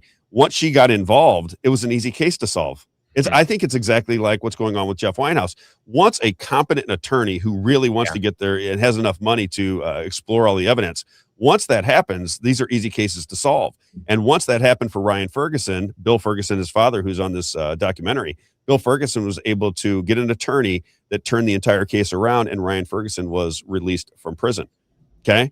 I wonder if Mark McCloskey would be interested in this case. I was going to, it's funny you say that, because I used to work with Mark McCloskey over at News Talk Radio. I'd like to get him involved. Somebody, maybe Jim Avery. Jim Avery's a trial attorney, right? Yeah. He's running for office down there in Jefferson County. Maybe it's something he'd be involved with. But I think whoever does this for your father is going to be a hero. I agree with you, Levi. I think there's fear involved. I don't know why there's so much fear. Maybe it's just dealing with the sheriff's department. Maybe it's bigger than you and I understand at this particular moment in time. But as this video progresses, this is an obvious story. Yeah, 100%. Agreed. I'm very interested in the story because I don't know if you know, Levi, I'm an alderman actually in St. Clair. And so I just got elected here. And so I'm very interested because it happened in St. Clair. That's right. I went to high school. No way. That's awesome. And I'm very interested to see how, how this all played out. Interested to visit the location and things like that to see, what corruption was he finding here? I believe there's known corruption in Franklin County and in Crawford County and things like that. I know that there was corruption here at the fire department in St. Clair. And so I'm curious to see, is that still ongoing? Still something that's happening? Why don't we do that together? Why don't we do that together, Isaiah? When I come to town, let's go kind of research the area and see what was going on there. Maybe get some people out to Mose who have more understanding of the story, because several people reached out to me. I had a legislator's wife reach out to me. I didn't know if I told you this, Levi. Did I tell you this story? Nope. I won't use her name unless she gives me the authority to do it. But she reached out to me just recently, and I had a conversation with her. And she said that her husband was a House rep in the state of Missouri. And she said that openly in their household, they said that they were going to destroy your father. Wow. They've achieved their goal to this point. Yeah. I mean, and it really makes you, it's almost obvious in a sense that there's some force that's pushing people to stay away from this. Like I mentioned, the big name, Josh Hawley, I think this really boils down to him being in power, him being the attorney general at the time. I mean, he was handling the case of the officer that actually shot my father and was subsequently fired. He was suing the state for wrongful termination. So at the same time that he's suing the state and, going through the appeal process of trying to get his pension and whatever, protections he had, my dad's going through the same appeal process, and essentially the two don't intersect. The stories don't somehow lay over, and this doesn't get in front of the right people and see that, hey, this person that shot my dad basically committed a crime against them, went against, the policies of the Missouri State Highway Patrol and was subsequently fired for it. How can then we hold this person's word to truth to God, essentially? And he's the main reason why, my father sits in prison to this day. And it's just one of those things that you can't be comfortable with it. You can't go to bed at night and rest your head easy knowing that this injustice is going on. And it's really one of those things until it impacts, you or I or a family member. It's one of those out of sight, out of mind things where I really think people, it's a tough subject to bridge. It's one of those things where you don't want to have those awkward conversations. You don't want people posting about you on Facebook saying, hey, you're the person, you're the pariah in a sense. But, people need to not be afraid of government, and people need to not be afraid of what other people think of them. And I really think once we kind of get past that juju that people have, this will really, break open this case and, hopefully get him out and, get him exonerated and, him back home and, life moving forward. Amen. And an injustice anywhere is an injustice everywhere. And that's what's going on here. This is a terrible injustice. And the reason I wanted to bring you on is I wanted people to feel he's a father. Your life has been affected. Your family's lives have been affected. Your name has been run through the mud. And it's all based on what I would call heroic actions. When you take on power, you know that you're in danger. He knew he was in danger. 100%. This isn't something that he was blindly walking around. He knew that he was ruffling feathers of some very powerful people. That takes an enormous amount of courage. It's you should be proud of him. He shouldn't be in prison, and he should be able to get out and enjoy time with his family. And the people that were, I believe this was an assassination. I don't know that. That's why I want to get back in there.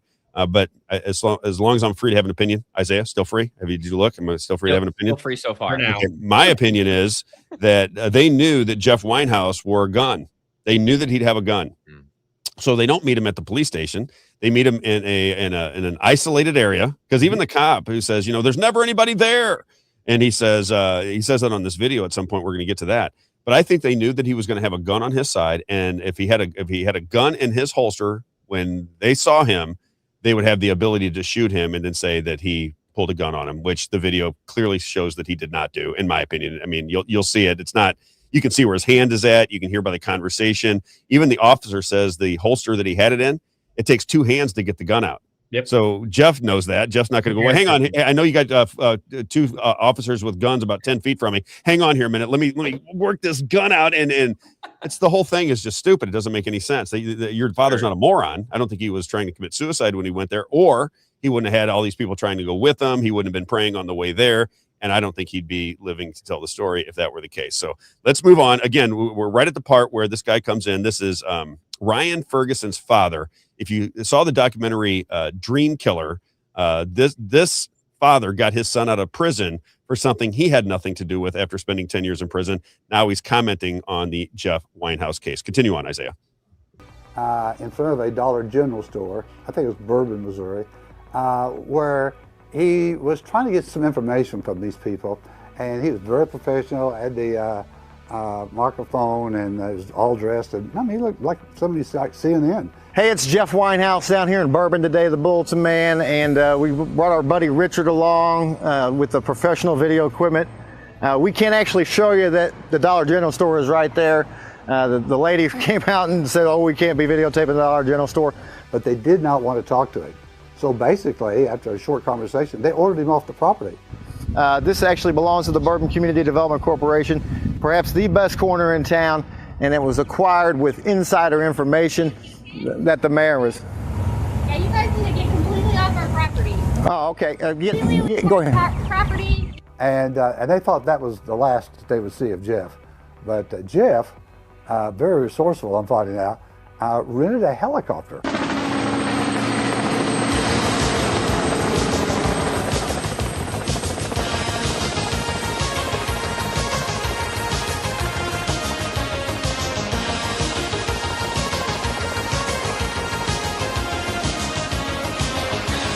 And the next video I watched, Jeff's in the helicopter flying over a Dollar General, filming it, and goes, I was just down there trying to do an interview with those folks. I'm over there by the dollar store, Frank. Where's that at? Right on Route 66. Yeah, right by the water tower. They kicked us out of the dollar store a minute ago. Why? They didn't want to film on their property. She told me that if she catches me filming anywhere in town, she's calling the police. Yeah, man. For what? Why? I don't know. They're all on power trip. I don't get it. Yeah, I don't either. None of us get it, Frank. What do they not want you to film? Well, yeah, that's a good question. What are they not wanting? And I just thought, man, that guy is tenacious. Who would have the imagination to build to do that? And I think the way he paid for it is he offered them a deal that he would advertise for them if they would take him for a ride over the Dollar General. Hilarious. Jeff has a sort of an eclectic personality. You know, he just doesn't fit in any box. He's part Bible thumper. We're going to see the return of Jesus Christ. And no one knows the day or the hour, but it isn't going to be long. So don't be discouraged. Don't be disheartened. I know it's hard. Just praise the Lord. He's part wild concert promoter. He's Jeff Winehouse. Can you pause it right there? He wants to go out and. So when I was talking to Jeff, and I'm bringing up something to Levi because this you'll like this, Isaiah. Jeff is Jewish, but he's a Jesus guy, right? So he's a Christian, but born Jewish, very similar to you, Isaiah. I think your father was Jewish, if I'm not mistaken, right? And then, but you studied Christianity and you're a Christian. Very similar here, because he made sure to tell me that when I was on the phone with him one time. He goes, Rob. He goes, I'm Jewish. He goes, but I believe in Jesus. I believe this is the way it's supposed to be. I'm not worried about this whatsoever. Jesus is going to do what he wants to do with me because I'm a servant to the Lord. That's the way he put it. Amen. And was he always that way, Levi? Was he somebody that growing up you were involved in the Christian faith, or was this something that happened later on in life? So after my grandfather passed away, I was, a little over, is when, speaking of my dad, you say he got on fire for Jesus. He found Christ in a sense and gave up Judaism. From my understanding, my family was never really, big into it. They weren't, going to temple every Saturday or anything of that nature. But once my grandfather passed away, my dad would always say he found Jesus, and his big thing was he was always say he was on fire for Jesus Christ. So I love it. Growing up, I was always in and out of churches. But one thing with my father, he was always all over the place. He never really, I want to say, stuck to a church. He always felt like his message needed to be shared amongst the masses. And he would make a point of it to go out to different churches, different denominations, and speak with people and, really try to, pass the word of God in a sense around. But, growing up, it was something that he was always like that. I can remember times in high school, me and my friends might have had a late night out. It'd be 6 a.m. We're on the couch trying to sleep, and he's blasting, gospel music and preaching over my poor friend upstairs on the couch. We still joke about it to this day. But he's always been, on fire for Jesus and not shy to let anyone know it. Yeah, I'm very enamored with his personality. I got to be honest with you. Okay, let's continue. I just wanted to stop right there because I thought Isaiah might like that because that's a very similar story. Continue on. And be the herald for other people's causes. He wants to be the champion for other people's things. What'd you guys do, man? You made an illegal left turn. Oh, okay. I'm going to tell you right now, don't come up to my traffic stop. You're going to have to go back inside or over You're there. on private property, I believe, officer. Okay. Well, and your name is? I'm conducting a traffic stop. And your name is? Lahay, L-A-H-A-Y. Okay. So I can't talk to them? No, you can't. I'm a member of the press. So you're telling me I can't talk to them? Sure, you're a member of the press. I tell you what. And although he didn't have any press credentials or anything like that, he was kind of what our founders imagined. He was more considered like to be a gadfly kind of person. And this is what he did for 16 years. He was highly critical of the sheriff's department in Crawford County. Jeff kicks the hornet's nest, and then they start coming out. And then that's when all this started happening. There had been some officer-involved shootings there in Crawford County. The deputy was involved in one of them that Jeff thought were highly suspicious. I'm Jeff Winehouse. I want to be the next coroner here in Crawford County.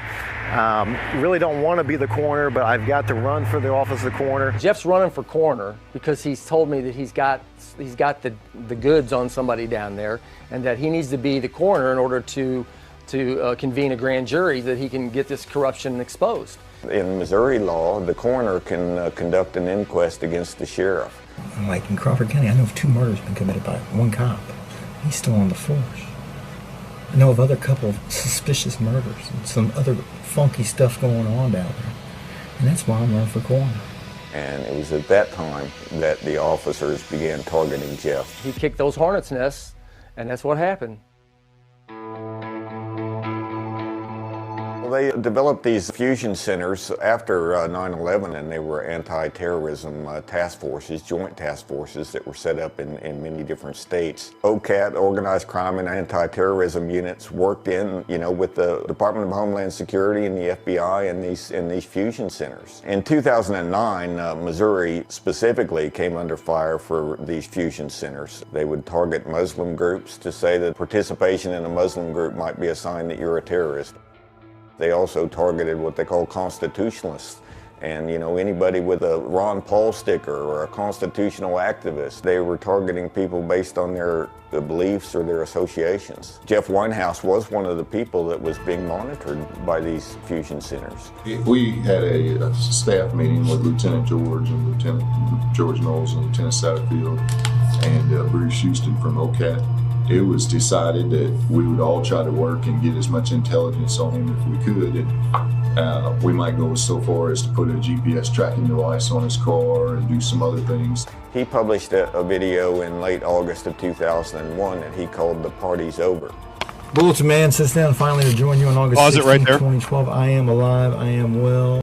Okay, this is the one, as I understand it, Levi, that got him in trouble. This is where the narrative started to shift. This is where they started deeming your father as a dangerous person. This is the video that he is famous for that we're getting ready to watch here. This is where he basically says, we're going to war with the state. You guys can give yourselves up, but we're going to war. And as I understand it, in subsequent questioning of him, he said, no, I'm not talking about a violent war. I'm talking about we're getting after you. We'll do it by whatever means necessary, but you're not following the law. You're abusing your power, and we're going to get rid of you. Is this the way you understand it as well? Is this the one that kind of changed the game, this particular video we're getting ready to see? 100%. I mean, if you look at the date the video was posted, I mean, it's not even a month to the day that, he ends up meeting with the highway patrolman and they essentially try to assassinate him. So this, I would say, opened up their eyes and really, got them, knocking on the door and being involved and really looking into, what my father was doing. You can look to him running for coroner at the time. If he was really into a violent overthrow of the government or, kicking people out, aggressively, why would you be running for political office? Right. He knew what he needed to say to ruffle feathers. He knew what he needed to say to get you riled up in a sense, because when people are riled up, when people are angry, they don't think, they don't act right. They're going to do stuff that is out of character. And there's something that my dad always would want to do is, get those people angry, get them riled up and get them to, essentially step on their own foot and make a mistake. But in the sense of him being violent, in the sense of, I can't even remember my dad ever spanking me growing up. There was no violent bone in his body. There was never any, domestic charges, anything like that. My dad was married 3-4 times, something like that. I mean, so he had plenty of ex-wives to go out and say, hey, this was a person that was kicking me and hitting me and doing things like that. He was never like that. He was a big teddy bear in a sense. He was all talk, no fluff, essentially. And the reason he's running for political office was to get them out the correct way. So he, in a sense, he's going about it the way you should. They still didn't like it. They still didn't like the narrative. And you'll see throughout the doc that the FBI even says, hey, this video he produced, no laws were broken. No crime was committed. You have a right to free speech. You have a right to freedom of press. Maybe I don't like what you're saying, but hey, that's the beauty of, we live in America. We're not in, a communist country. We're not in China. We're not in Russia, where, what you're saying, what your thoughts are could really get you and land you in trouble, except whenever they want them to, and that's the thing that people need to realize about the quote unquote American dream and in the country we live in now. You're only as free as the people in power want you to be. And as soon as they decide, hey, you're, my uncle put it beautifully. When you kick the hornet's nest, you get the bees riled up. They come out with their stingers ready to get you, and they're going to get you and make sure it hurts, and from that date moving forward, you'll see throughout the documentary that they come to the house, they start harassing them. But everything is not as it seems, and I'd like to highlight that on more once we kind of get through the part of them, coming to the house and doing the investigation and quote unquote, searching the house for marijuana, and we'll see that. Yeah, it was just ridiculous. And I'll just say this. I went through the same thing as your father, because when I was on the other station, and I talked about it on the very first episode on the podcast, I would, my voice travels and is very penetrating. So when I am animated, you can think of me as a crazy person, right? I'm in the eyes and the whole thing. And I start to get, and I used to tell everybody, I said, even I would tell the audience, I would tell the radio station, I would tell the listeners, I would tell anybody that was paying attention, you do that to draw a reaction. You're trying to draw a reaction. You're trying to get people to feel your frustration. You're trying to spark an emotion. You're trying to drag them into the conversation willingly or unwillingly because you think something is important. I think that's exactly what he was doing. I think he was drawing attention to a problem, and he knew that if the further he went within his constitutional rights, the more attention he was going to get. It was going to bring people into the conversation, which is, I think, what he was trying to get accomplished. And they used it against him as though he was a terrorist and he was going to create a real problem, like a violent overthrow kind of problem. All right, let's move on. This is so what is the name of this video? What's he call it? This is the silencing of Bulletin Man. No. This particular video. The party's over. The party's over. So this party's over. If you want to look up the video, I think it's called "The Party's Over" on YouTube. Every time I talk to him, he goes, "That's the one." The "Party's Over" video is when they really started to come after me. And here it is. Tell me what you think, everybody. Back up here in Piney Park for the time being. I've been in Crawford County the last couple of weeks. Business this year's off. We're down about 25-30% across the board. And maybe it's the drought, maybe it's the 100+ degree weather, or maybe it's the fact gas is $4 a gallon and everybody's not back in school. Maybe the fact that the real unemployment rate is 25 or 30%, and over 50% of the country is now on some sort of government assistance, aid, welfare, Social Security, whatever it is. The America that I grew up in is long gone. That's the video that they really used to say that Jeff was tampering with the judge. Now, the good news is it can be restored, and it can be restored peacefully if the powers that be just simply walk away. You've been found out, gig is up, news is out, we finally found you. And really what I've been trying to lay down over the last 16 years is my right to go in there and blast you motherfuckers out of there if we have to. Now, I don't want it to come down to that. I really don't. I've been familiar with him for years, and I'd watched numerous videos he'd made, but the last few, it really escalated. Now, we want you to leave peaceably, and we pray you do, but we have every right to remove you by whatever means necessary, including but not limited to the use of force. Now, we're not going to go out and kill you like you do other people. We were still anticipating problems with Mr. Winehouse because he had set a date that he was going to occupy the courthouse. You have until September 17th, 2012, Mr. State Courts Administrator,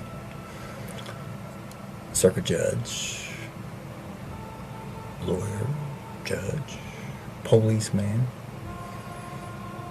to stand down and really just quit, because you can't revert back to constitutional government. It's too far gone. You guys are fired.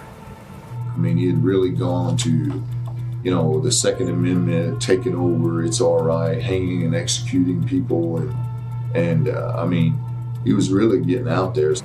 Oh, I'd like to see you go peaceably. But if you want to try to resist, well, you're going to meet your own fate. You will be arrested. You will be tried. And once you're convicted by a jury, not of your peers. Actually, yeah, they will be your peers. Then you will be executed for the crimes you've committed against the American people. You know, he didn't say anything that's not in the Declaration of Independence, but he certainly said things that I would not have said. The FBI had said that there was nothing in there that was illegal, but still the judge, Parker, that was involved in the case, wanted these task forces to go after Jeff. So they did, and they conducted a raid on his house. Wednesday the 22nd, Sergeant H.J. Folsom, who's the supervisor of the Criminal Investigation Unit of the Division of Drug and Crime Control, is the one who came up and initiated all this. When I first knocked on his door, my intention of being there was to assess whether or not he was a danger or to himself or others, so that we could possibly get him committed and get him evaluated. Talk to me 15-20 minutes, ascertained whether or not I was a threat to the establishment or whatever. We had about a 30-35 minute conversation, During that entire time, he said absolutely he was never a threat to anyone. He would never harm anyone, and he just kept saying it over and over again. Sergeant Folsom and Officer Mertens were the ones that conducted this raid on his house. Officer Folsom said that he smelled marijuana. Mertens testified that he didn't, but Officer Folsom used this alleged smelling of marijuana to say that he needed to search Jeff's house. When we finished our conversation is when he wanted to go back in the house, and I said, you're gonna have to hang on for a minute because I smell marijuana and I'm gonna apply for a warrant. We searched the house and we actually found a high .9 millimeter, and I didn't get a close enough look at the gun to tell you that that's what it is, but it looked like it to me. And that gun was in a holster in the nightstand, a small black holster. And it certainly wasn't that OD green one, because like I said, I actually have one of those holsters from my Army days, and I hadn't seen one in a long time until he stepped out. When they came to visit him at his home, when they conducted the search and they finally got the search warrant, were able to go in, they didn't find anything because Jeff never had anything. He had one firearm, I think, that they found. I never saw another single gun. I never saw any ammunition. There was a box of ammunition down there where the box was. Where I put the gun down there with the box, that was it. It was a very small box of ammunition, like a 25 round box, and that was it. But he's not a gun guy at all. He's not a violent person at all. He's probably one of the most docile people I've ever met in my life. We searched that house from top to bottom. I never saw anything, not even like knives or anything other than in the kitchen anywhere. I never saw any type of weapons in that house. They searched Jeff's house and got some marijuana, and I think there was a morphine tablet, which Jeff had a script to have the morphine, but it was out of its canister, and so they charged him for that. And then they took his computers, which was obviously the whole goal. When I seized his computers, I had to take them to Cole County and get another warrant to have them searched in Cole County. And they basically came and stole my First Amendment right the other day by seizing my computers because they smelled pot. So I guess my computers were smoking pot. He put out an ad in one of his newsletters asking for reports on political corruption. He received about 200 responses, and they were all stored on his computers. And that's when they came in and took the computers. They wanted to stop him from publishing that bulletin. It's not unusual for them to use the tactic of, I smell marijuana coming from a car, coming from a house, to be able to activate a search warrant or an arrest. That's a pretty typical. Can you pause it there? Following this raid about a week later. What was your take on that, Levi? Do you remember when that happened? Did you get in contact with your father? Did you say, hey, they've been to the house? So I was away at the time. I think I was at a friend's house. To my understanding, it happened in the mid-afternoon. I might have still even been in school. Whenever it happened, I essentially remember getting a phone call from my stepmom at the time, Judy, saying, hey, the police are here. They're investigating the house. Don't come home right now. And I can distinctly remember, at the time I just graduated high school. I was a high school senior. I had a marijuana plant and marijuana in my room in the basement. And I distinctly remember coming home thinking, oh, crap, my stuff's going to be gone. And I got home and it was still there, So that just goes to show me that they got what they came for. They went there to take the computers. They went there to silence them. And that's what they did. My dad has the great line of, the computers must have been smoking pot, so we took them. So because they say that they smell marijuana, they come in, and this is when marijuana was illegal in the state of Missouri. Yep. So they come in and they say that the excuse that they use, as Bill Ferguson, I believe, commented on, they use this as an excuse. But then they come in because he has marijuana and then sees all of his phones and his computers. I mean, again, this is this to me should be illegal activity. I don't know what the laws are. I don't know if that's going by the law, but I don't know why smelling marijuana in a private home gives the police the right to come in and seize all of the material of somebody who is an independent journalist. To me, that's strike number one against the authorities, because you don't have the right to do that. You may think that's your right, but in this country, that is not your right to do those things. And I think you just make the laws up as you go, and you get what you get. And they wanted his phones and his computers because they believed that he had information that might hurt them, and they wanted that information immediately. Would you agree? Yeah, I mean, what's the relation? You go in there because you smelled marijuana. They didn't put him in handcuffs. They didn't arrest him for the marijuana they found. They didn't, arrest him for the morphine pill they found. They essentially went in there with the edict to take the computers, to silence them in a sense. And that's what they try to do. You know, my dad's a resourceful guy. I think, you know, day or two after this happened, he went out and acquired another video camera, went out and got another PC from, I think it was my stepmother at the time. And, you know, kind of move forward by the beat of the drum. He didn't allow this to really stipend his resolve. If anything, it fired him up more. And I think that was kind of the opposite response that they were expecting. You know, I think that they thought they'd show up with the show of force. They'd go in, you know, they didn't necessarily kick in the door by any sense, but they knocked on the door. They went there with an agenda. They achieved their agenda. And they thought, hey, this would be it. We're going to silence him. We're not going to give him a way to produce his paper. We're not going to give him a way to make his YouTube videos. But there's one thing my dad's always been, it's resourceful. And he made a way to continue to get his message out there. He made a way to make sure that he wasn't going to let this injustice stand. He reached out to the higher ups, the authorities with the Highway Patrol, and expressed his, you know, his anger and distrust with the way that the whole thing, you know, broke down and was rolled out. And, you know, I can only just kind of reiterate at the time, you know, I know for a fact I had marijuana in my room in the basement.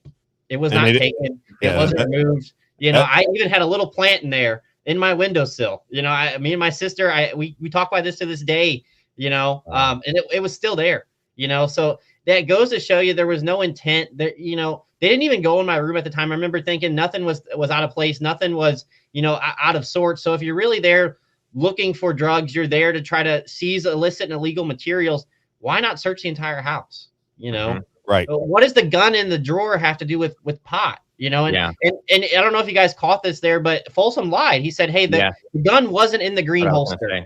It was. It clearly was by the pictures. So he's already noted right there, strike one. He's a liar. Yeah. You know, I don't know if it was maybe you misheard it wrong, but that just goes to show me there was never a sense of doing this correctly. There was never a sense of going out and achieving this lawfully. They were going to go out and do everything they could to silence him and get him to be quiet, you know? Ultimately, that's what's going on, it appears. Okay, roll this on. We are with that Matt Thompson's getting ready to just kind of further the story. Go ahead.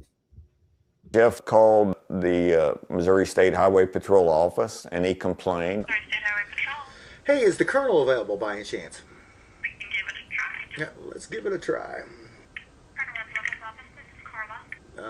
My name is Jeff Winehouse. I'm a reporter, and they basically have came in and seized my computers and cameras, and have taken away my First Amendment right. You know, of course, I've talked to the sergeant there and the captain, and I'm not really getting anywhere. And I went to court this morning to try to get a hearing with the judge, and of course, you know, I'm not a lawyer, so you know that can't happen. And so I'm really kind of like at a loss here. I really don't know what to do other than, you know, declare war on the state of Missouri and go to war, huh? Okay, well, I hope not. Well, I don't want to either, man. That's the whole point of this, man. That's why I have a First Amendment right. I mean, he went on a tirade and, you know, called PSD, called the colonel, called the governor's office. Yeah, I've went to court today to try to get this straightened out, and I couldn't get before a judge. I couldn't get no redress, and I really don't know where to go from here. You know. And you're calling me for? To get this officer fired. All the other officers who came out here, Corporal Mertens, Scotty Mertens, and the road officers from Troop C were professionals. Were great individuals. I have no problem with the majority of y'all. I don't know what else to do here, Kyle, other than just tell you guys what was up and pray that you do the right thing and relieve Mr. Folsom of his command or of his duty, because he's put you guys in a very precarious situation. Very good. All right. Well, I appreciate that. All right. Well, God bless you. Have a good day. Great night. Take care. Bye-bye. Pause it, please. He sent me an email. So this is Folsom on the screen. So Folsom's getting ready to come up. So people need to just kind of think through this just a little bit. So Jeff Winehouse, this Folsom is the guy that shot Jeff 4 times, right? Mm-hmm. So Folsom comes to the house, uses what I would call a little bit of a BS excuse to get a warrant, right? And I'm wondering, the judge that signs the warrant. So you're standing out in front of a private home, mm-hmm. and the cop goes, "I smell marijuana." I mean, can you imagine the world would work this way? I smell marijuana in this home. I need a search warrant to go in there and search this home. What has that happened maybe one time in the history of the world? I mean, this is not the way our state works, the way the country works at all. This is obvious, just a reason, obviously being used as a reason to get a search warrant. I wonder who signed that search warrant, by the way. And then you get into this person's house and you take their computers and their phones, knowing that this is a person who is a part of the independent media. I mean, it's obvious what is taking place. And then the guy that shoots him 4 times, Jeff, is right there, as you get to see, is trying to get that person fired for doing exactly what he did. So his constitutional rights were infringed upon. He wants to get the cop that infringed his rights relieved of his duties. And then that same cop is the one that lures him into an isolated spot and shoots him 4 times, twice in the chest, twice in the head. And the person who is the victim sits in prison because I guess he's a powerless individual as a citizen of this state. And I think it's obscene. All right, continue on. I just want to bring that to the audience's attention. The day after I left his house, they said, "Who is your attorney that's going to be representing you? Because I'm going to sue, and do you want to be served in person or at your office?" All right, today is Sunday. It is September 2nd, 2012. You joined the Bulletin Man one more time. And by the grace of God, I'm still able to post my videos. It is day 11 of Bulletin Man's computer crisis. But all my big backers have backed out. Everybody who was supporting my run for coroner has declared and decreed that I'm a little too radical for them and a little too politically incorrect. But the good news is you know what, there's hundreds and hundreds of other people, don't have the big money they do, but who've been more than happy to support my campaign. I actually just thought about dropping out of the whole coroner thing. I'll pray about it and see what happens, but I mean, I'm not one to quit. I don't care who stands before me or who stands behind me or who stands against me. I know this much of God before me, who could be against me? He that spared up not his own son, but delivered him up for us all, how shall not he freely give us all things? You know, and I'm on the right side of this battle. I really am. So I do love you. I can ask you to continue to pray for me. Pray for Robert Bass and Stephen Bass, and pray for JR and Vicky Isom. Pray for everybody else in Crawford County who I'm scaring with these radical views. But you know what? One more time. What is a crime? A crime is an act that causes provable personal injury, loss, or harm.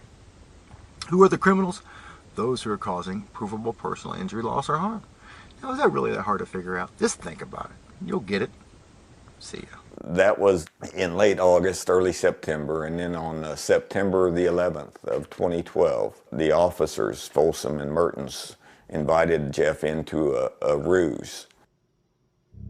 It says, on September 11, 2012, Sergeant Henry J. Folsom and I went to the Franklin County Prosecuting Attorney's Office, wherein Sergeant Folsom applied for and received an arrest warrant for Jeffrey W. Winehouse, white male, date of birth October 6, 1966. It was going to be weeks before Jay Pragman was done looking at the computers. I was going to go and contact the prosecutor, Bob Parks. I went and talked to Bob, and I said, "Bob, we need a favor so we don't have to beef up security in all these, 3 counties. We need to go ahead and issue a warrant for him." Bob said he'd support that. If I brought him a PC statement, he'd get it filed and we would pick him up. And then part of his condition bond was going to be that he'd be mentally evaluated. They called Jeff and they told him that in order to get his computers back, he needed to come meet them at a gas station. I called him on the phone and I said, "Jeff, I've got your computers and I need to get them back to you before the close of business today." And he said to me, "I don't trust you." I said, "Well, I understand that, but I've got to give you your computers back. If you don't want them, I can go back to Rollo with them." He said, "No." He said, let's meet in a public place." And so we were already sitting there. And so I said, "Well, we've already kind of driven all the way over here. We just thought we'd meet you at that gas station up the road from your house there." We agreed to attempt to have Winehouse meet us at the Missouri Farmers Association oil station on Missouri Route K between St. Clair and Piney Park, Missouri, under the ruse that we were returning property seized from his residence on August 22nd, 2012. We had been to this store a couple of times and there's never anyone there. I mean, for the highway patrol to choose that place, if they just wanted to arrest him, then you would have him come to the highway patrol. That's your domain. You control that whole thing. You don't meet him out in some deserted parking lot someplace. We took 2 FBI guys with us, And we stationed 2 patrol cars down on each location of the road where he was going to meet us. Jeff probably should have known not to go, but you have to understand Jeff's whole livelihood was in that bullet, and that was basically his life's work at the time. He wanted his computers back. When they said he was going to meet us, everybody got stationed, everybody was ready. It was about 10 or 15 minutes later is when he drove in. Jeff pulled into the gas station here. Here we go. He came in from the south and turned into the parking lot. He pulled in and he made a little semicircle and he parked about right here. Right in front of him was Officer Folsom's car. He was parked kind of catty corner with the trunk of his car facing that way. We had positioned our car high, the visibility to be able for him to see it in the road and appear that we were alone. The trunk of the car was opened up. It looked like he was going to give him the computers that he was assigned to meet here with. Sergeant Folsom exited my patrol vehicle. He requested I open the trunk to support the ruse we were returning property to Winehouse. Yeah, as we were getting out, he said, pop the trunk and make it look like we're giving him his property back. And Jeff pulled up. He got out of his car on the left side of the car over here. He stepped forward a couple feet. Officer Folsom standing there and asked Jeff, so how are you doing, Jeff? And said, I'm doing good. I stepped from behind the left rear of the car and started to approach him. His car? His car. Okay. And he is still with the driver's door open, standing in the V of the door in the car. And then he steps forward and closes the door. And when he turned, I saw the gun. Jeff, being the type of individual he is, he openly carried a weapon. Like 13 seconds after Jeff exited the car and some pleasantries exchanged, the first thing they did was question Jeff's possession of a firearm. In the state of Missouri, where open carry is totally legal. I was trained whenever you get in a situation like that, you need to ask a person a question. Why is the sky blue? Is today your birthday? Anything. Because it slows their reaction time down. So I said, what are you doing with that gun, Jeff? And I stepped again back towards the car. He said, well, why do you have a gun? And Jeff asked the officer, well, I'm authorized to carry one. Why do you have one? He said, well, I'm authorized to carry one too. And he told Jeff, he said, get down on the ground. I drew my gun and I pulled the sights up and I only had one hand on it. And I was ordering him with my hand to get down on the ground. I told him to get down on the ground. I'm at work on a Tuesday, 1 o'clock, 1:30 in the afternoon, and Judy, his wife, called me. She's frantic, and I'm like, what's going on? They shot Jeff. All right, pause it. Okay, as we were looking at that, I'm just kind of, watching the replay here. Jeff is right next to the cop car. So this is not like he's got to walk a long distance. These guys are point blank range, right? So the cops have guns drawn. They had to have guns drawn. Jeff has a holster that the police officer, Folsom, says you have to have 2 hands to open, right? Mm-hmm. So Jeff is not somebody who's playing quick draw McGraw. And I believe, after really evaluating this, that the process was going to be, we'll shoot him, and because he has a gun on him, we'll say that he was a threat to us. It's that simple. I mean, I really think that's the whole ball game. And if he shows up by himself, this gives these, he's trying to get this officer fired. He's going after some very powerful people. He's got the judges and the courts behind him because Jeff has been critical of them. This seems to me like a relatively easy case to prove. I mean, we'll get into the legalities of it all and who his representation was, but I don't understand why the Missouri Supreme Court has not acted on this. This is just an easy case to prove to a jury, and yet I think it only took the jury 3 hours to convict. Mm-hmm. It's just because all the information was suppressed. Well, and it goes to show you, nowadays the whole trial by jury of your peers doesn't exist. You got to really look at the average jury pool for any county is going to be people that aren't typically your conservatives, or not people that are going to share a like-mindedness to my father, and essentially, they knew that, and, looking at the court case and looking at everything that happened, it makes it hard to believe that it wasn't in a sense a kangaroo court, and they didn't go in there with a mission in mind, and they did everything to achieve it. I have the hardest time, like you said, watching this video, looking at all the evidence, and especially what he's in there and what he's charged with, saying he didn't do it. What crime was committed? Where did he assault these officers? Where was he even a threat? To essentially be out of your car and have bullets in you within 15 seconds. Like you said, I don't care if you're Wyatt Earp or Quick Draw McGraw. I mean, that gives you no time to react. That gives you no time to essentially, pull a weapon or put up any sort of fight. They went there with the agenda to shoot and kill him. They shot him. They didn't kill him, and that's where we stand at today. Okay, so we're going to watch this video, and this is where I ask everybody who's in the audience. Again, I think what we'll do, Levi, is we will cut this portion of the show up, and I'm going to spread this as fast and as far as I can. And I'm just going to drive this home. I'm going to take this entire presentation. I'm going to get it out onto social media. I'm going to ask people that are involved that care. A lot of people just are, I can't explain it, but I think this audience does care about justice. I don't think they'd be paying attention to what I have to say or what Isaiah has to say if they're not people that demand they want justice. free Jeff Winehouse shirts, they're saying. Yeah, we'll get the free Jeff Winehouse shirts. I think somebody already makes them, but I might make some myself. But I think people want justice, and this is an injustice. It just is. Would I have acted exactly like your father? No. This is where people get, I think, tripped up. They think that because they wouldn't do it, that means that it's not legal. In this country, we're supposed to be of laws, right? Jeff had the constitutional right to do everything that he did. You can see by the whole lead up to this situation what was going on. They tell you it was a ruse, right? He says it was a ruse to get Jeff there, right? That's right out of the police officer's mouth. Jeff is trying to get a police officer fired because he thinks that his constitutional rights were stepped on when they had a search warrant to come in because they smelled pot and then took away his way of making a living, which was his computers and phones. Then they draw him out into the middle of nowhere, this isolated gas station. And you'll hear the witnesses say, we watched an execution. They say that his hands were up. I mean, it's just simple. And yet, again, this man's been in prison. He's had his ear cut off in a fight in prison. He's been attacked with a razor inside prison.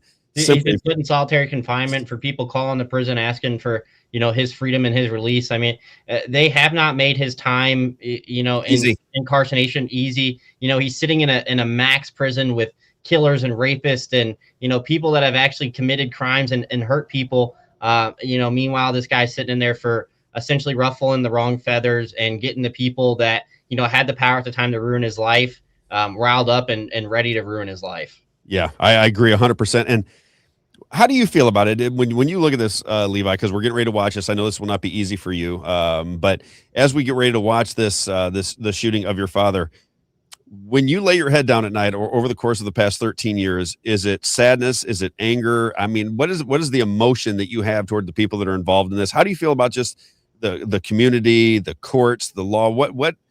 How does it make you feel? Because I think I would be very angry. But I'd pray to take that anger away because you don't want to live in anger the whole time. But, what is your emotion toward the situation at this point in time? The biggest thing is anger.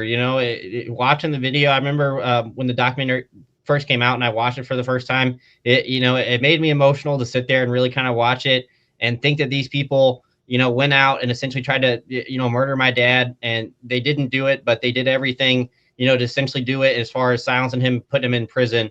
It really makes you think that this person did anything but get the wrong people agitated with them.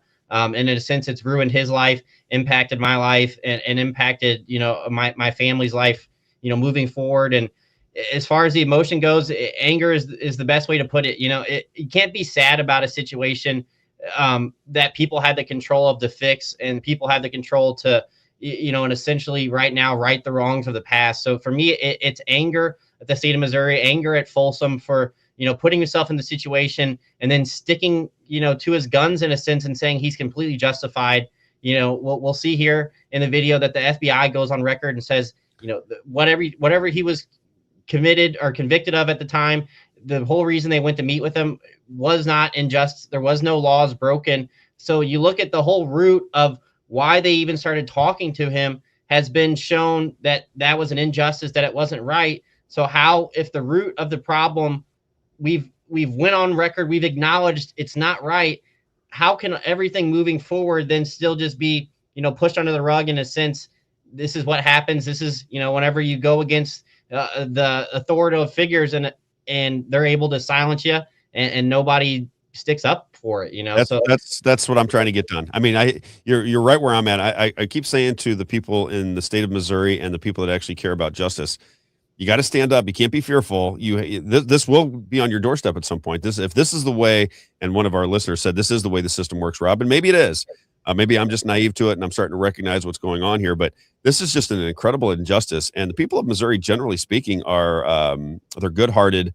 They're very connected. And I would think that when the people of Missouri are aware of this story and they understand the complexity of the story and how easy this is to prove that Jeff Winehouse, not only was he not a threat, he certainly didn't pull a gun, and he certainly didn't assault a cop. That's what he's in prison for. He's in prison for assaulting a cop, which is obvious that it didn't happen. So, all right, everybody, here is where we get to it. Again, Isaiah, what are they supposed to do? Like and share, like and share, like and share, like and share, wherever you're at. Somebody said they were having trouble getting on Rumble earlier. I don't know what's going. This happens to us every day. We are going to get these kinks knocked out at some point.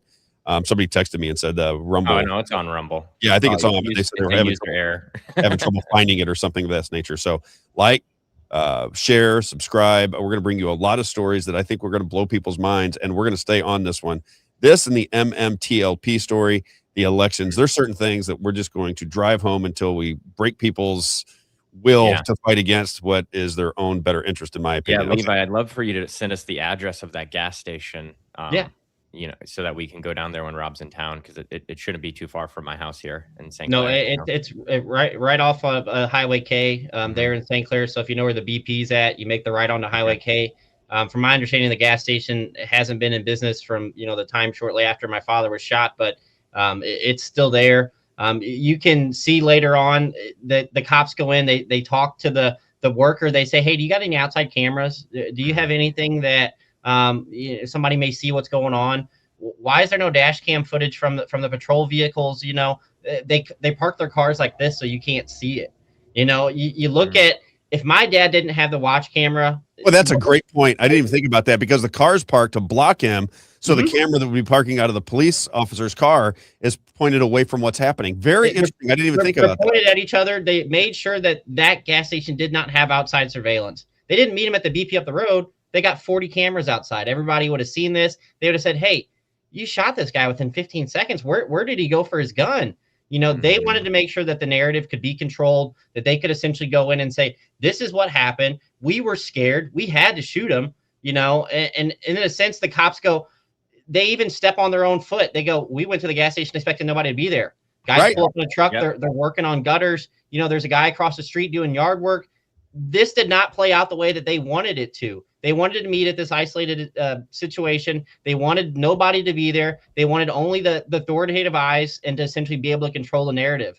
And it's amazing to me that he was able to get this on camera. There's people that, can testify to him, this being an execution, yet he still sits in prison to this day. And it really makes you, question the system as a whole. And, whenever this happens as a teenager and as an adult now, I always kind of, anytime I get pulled over, anytime I deal with any sort of authoritative figure, I just wonder, how close are they to looking up my last name, seeing who my dad is, and maybe I end up in cuffs and don't get to go back to my family. And it's something that as somebody growing up in America, and what I was taught it is to be an American, it goes against everything that we as a country were founded on, and the principles that I think we need to stick to, and that in the last, really since the year 2000, we've gotten away from. And hopefully this story, this injustice gets righted, and we can kind of start pointing the ship back to where we were the greatest country in the world. The American dream was real, and you didn't live in fear. We live in a fear state. Your actions every day are garnished on the fact that, what are people going to think of you? What's the authority going to think of me? How's my boss going to have this perception? Whenever people are living their lives like that, you're not truly living. You're stuck. And you got to get past that mud and essentially move forward and get to where you can really be free. And free to speak your mind and be okay with it anymore. It's hard to watch this story. It's hard to sit there and knowing what's happened to my dad and my family, and really comfortably go, like you said, lay my head at night and go, I'm free. My kids are growing up in the greatest country in the world, and we're going to prosper. I really truly question it, and it makes you wonder, am I safe here? Do I need to look at other alternatives? And you never want to think that whenever you grow up in the quote unquote greatest country in the world. Didn't you kind of move away from the area just because you didn't feel, didn't you get harassed a little bit after this all happened? Yeah, so after this all happened, I was kind of bouncing back and forth to my sister's house in Branson. My stepmom at the time, I was still living there, but within the 6 weeks of my father getting shot, I can tell you I was pulled over at least once a week by highway patrol, by local police officers. what are you doing? You know, what's going on? And it just leaves you with this sense of fear and thinking, if they did this to him, what could they do to me? You know, my dad had a following. He had people that he dealt with, and they were still able to silence him and do this to him. I don't have a following. I don't have anybody, you know, I'm dealing with on a daily basis. So who's here to protect me and my family, you know? And it really makes you wonder, you know. Unsettling, really I'm sure. Unsettling. Okay. So for everybody, please like and share, because here it comes. Here is this is the way the story unfolds. You're going to see the I would say the assassination attempt. Here it comes. Go ahead, Isaiah.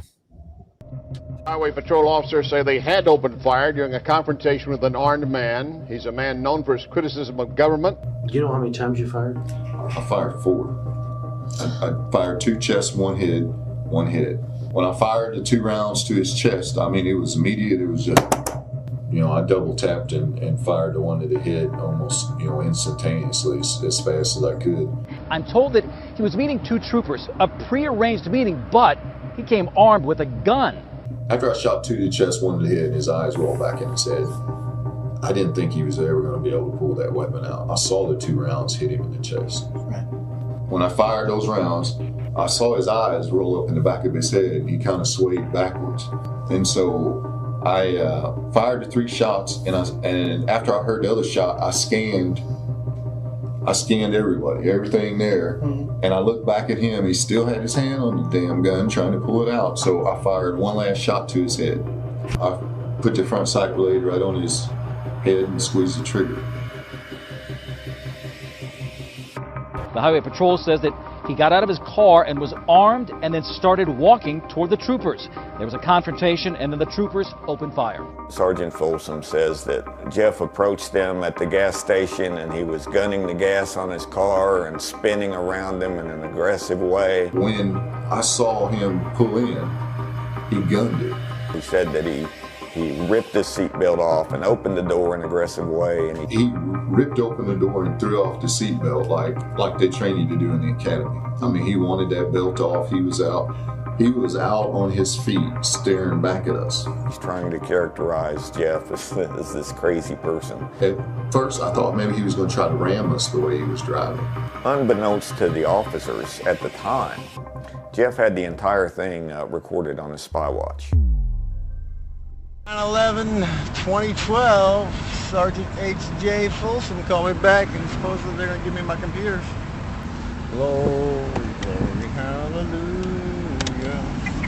Glory, glory, hallelujah. Glory, glory, hallelujah. His truth is marching on. They're wanting to meet me at the gas station to give me my computers back. But I'm looking for someone to fucking go with me, and you know what? These pastors around here, so just pray for me, okay? Heavenly Father, in the name of Jesus, Lord, I thank you, Lord, that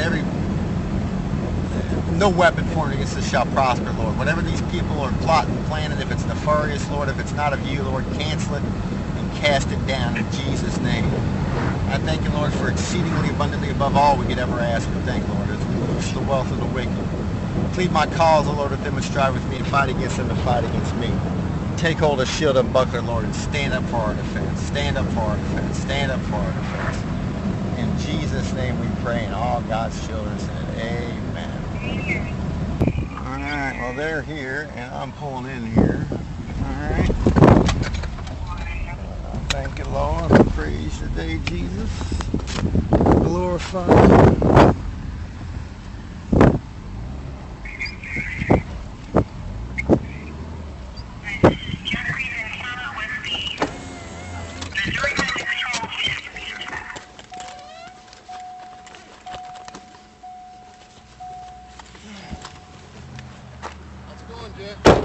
Good, how are you? You got the gun for? Why did I got the gun? What you got the gun for? Because I'm an authorized to have a gun. All right, well, I'm authorized to have Get down on the ground. Get on the ground. Get down on the ground. You're going to have to shoot me, man.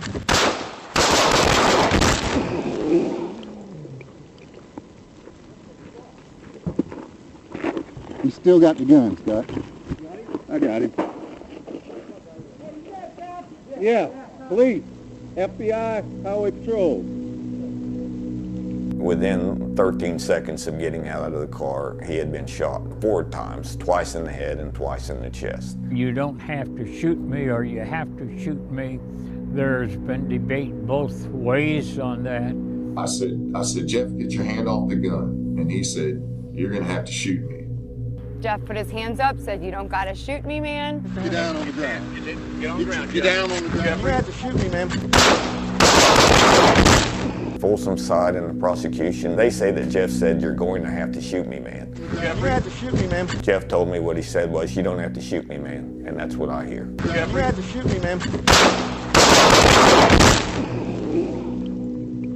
At the shooting, there are 5 eyewitnesses that I'm aware of. 2 of them were FBI officers. The other 3 witnesses were civilians who were at the gas station.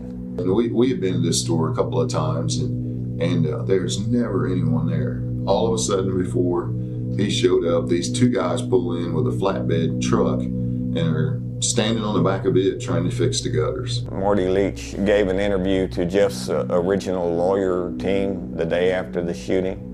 We're a couple of lawyers from St. Louis. Jeff's family came down and talked to us about what happened out here the other night. Execution, you mean? Well, that's what they're saying. You know, Exactly what the fuck it was. And you said you saw it go I down. was standing right there where my truck is parked exactly where it's parked right now. Is that right? Yep, and I was facing this way, and after I heard the first shot, it was pow, pow, pow, pow, pow. After I heard the first shot, I turned around, and a man was falling toward me with his hands up, facing me, and a cop straight behind him, and he shot it fucking as he was going down. Was his gun in his holster still? I never seen a gun. Oh, you never saw a gun? I never seen a gun, period. So no, whenever he has hands up? No, Okay. no. All I can say, I cannot swear the man did not have a gun. I can swear the man did not have a gun in his hands. Is that right? Well, you got to praise the Lord. He inhabits the praises of his people. Heavenly Father, in the name of Jesus, Lord, I thank you, Lord, that no weapon formed against us shall prosper, Lord. Whatever these people are plotting, planning, if it's nefarious, Lord, if it's not of you, Lord, cancel it and cast it down in Jesus' name.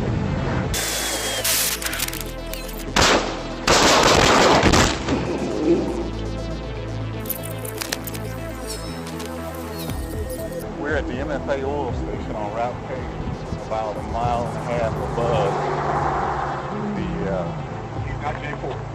Can you pause it there for just a second? We're about 1 mile up. You know, it seems so disingenuous because you're going to see where the officers are they're hanging their Jeff. But what is the first thing that he says? He still has the gun. Mm-hmm. He knows he's got his recording devices on, right? So the first thing that he says is he's still got his gun. But then the officer goes on to say that you need 2 hands to get this gun open. So everything is conflicting. Nothing makes any sense that they did. The It pictures doesn't on make the ground have the gun hanging halfway out of the holster. Yeah, that's they would have had to do about. that. They would have had to do that. I mean, Folsom attests to his time in the Army. That pistol holster my dad was carrying was for paratroopers. Right. The reason it's designed for 2 hands is when you're jumping out of an airplane, you don't want it falling on the ground. You don't want it fumbling around while you're falling from 20,000 feet in the air. So the idea of him being able to, knowing that there's a camera on his wrist, take 2 hands and grab it, and you don't see that motion go down. He doesn't even have the time to do it. And then when you're looking at the crime scene photos and the gun is halfway out the holster, you know, based on their testimony, it's easy to come to the conclusion they did that. They staged that. You got to remember at the time when all this happened, they didn't know that this was on video. They didn't know that there's going to be video of him pulling into the parking lot, not screaming his tires, not flying out the door aggressively. You can see that. He drives in at a normal pace, a normal speed. Even getting out of the car, gets out of the car. I think it took him like 5 seconds to get out of the car. That wasn't like the academy. He didn't fly out of the car and throw his seatbelt off. You don't hear a car revving into the parking lot. So everything that he testified to is shown on video to be not true. Yet, how is he sitting in prison? You know, how can any lawyer look at this case and fumble it? You know, it just really makes you think.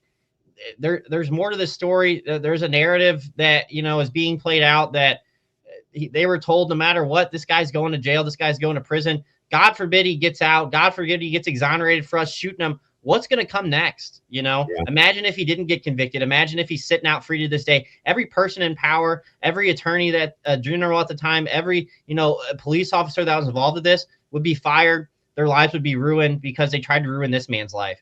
So what's the easiest way to save them? Let's convict him. Let's lock him away, and let's ruin his family's life. Yeah, let's shut him up. It's easier to mess up one man's family's life versus 15 or 20 that have really been involved in this. If you really break it down, from the FBI to the judges to the highway patrol to the local police officers that knew about it and didn't stand up for the injustice. The biggest thing is, even if you're not complicit in the act, you didn't do it. You're complicit in the sense that you allowed it to happen and you didn't stand up and know what was right. I hold true to this, that bad cops cannot exist in a world where good cops exist. Good cops allow the bad cops to thrive. And then we sit there and say, well, not all cops are bad. Not all people have, a disingenuous heart to it. If that's the case, why are they allowing other people to do that? I look at this in a sense that if I was in this position, if I seen this play out, if I'm in the FBI and I know this guy hasn't committed a crime, why are we meeting him? Why are we essentially setting up to assassinate him? Everybody that went along with this is just as complicit as Folsom is pulling the trigger. Right. And what's the authority? What's the authority? Because they're basically saying, get down on the ground. He didn't say, sir, you're under arrest, get down on the ground. No, they just said, get down on the ground. Why am I getting down on the ground? You're allowed to question that. And if he says you're going to have to shoot me, I don't even, because people they hear what they want to hear, right? Because I can hear it, and I can hear both angles, right? But even if he said you're going to have to shoot me, so long as he's not a threat to them and his hands are in the air, which is what the witnesses say, right? When those attorneys come, they said his hands were up. That's what the witnesses that were eyewitnesses to the scene have to say, that his hands were up in the air. You can tell from the watch that his hand is above the roof of the car. You can kind of see right when he's getting shot where his hand is at.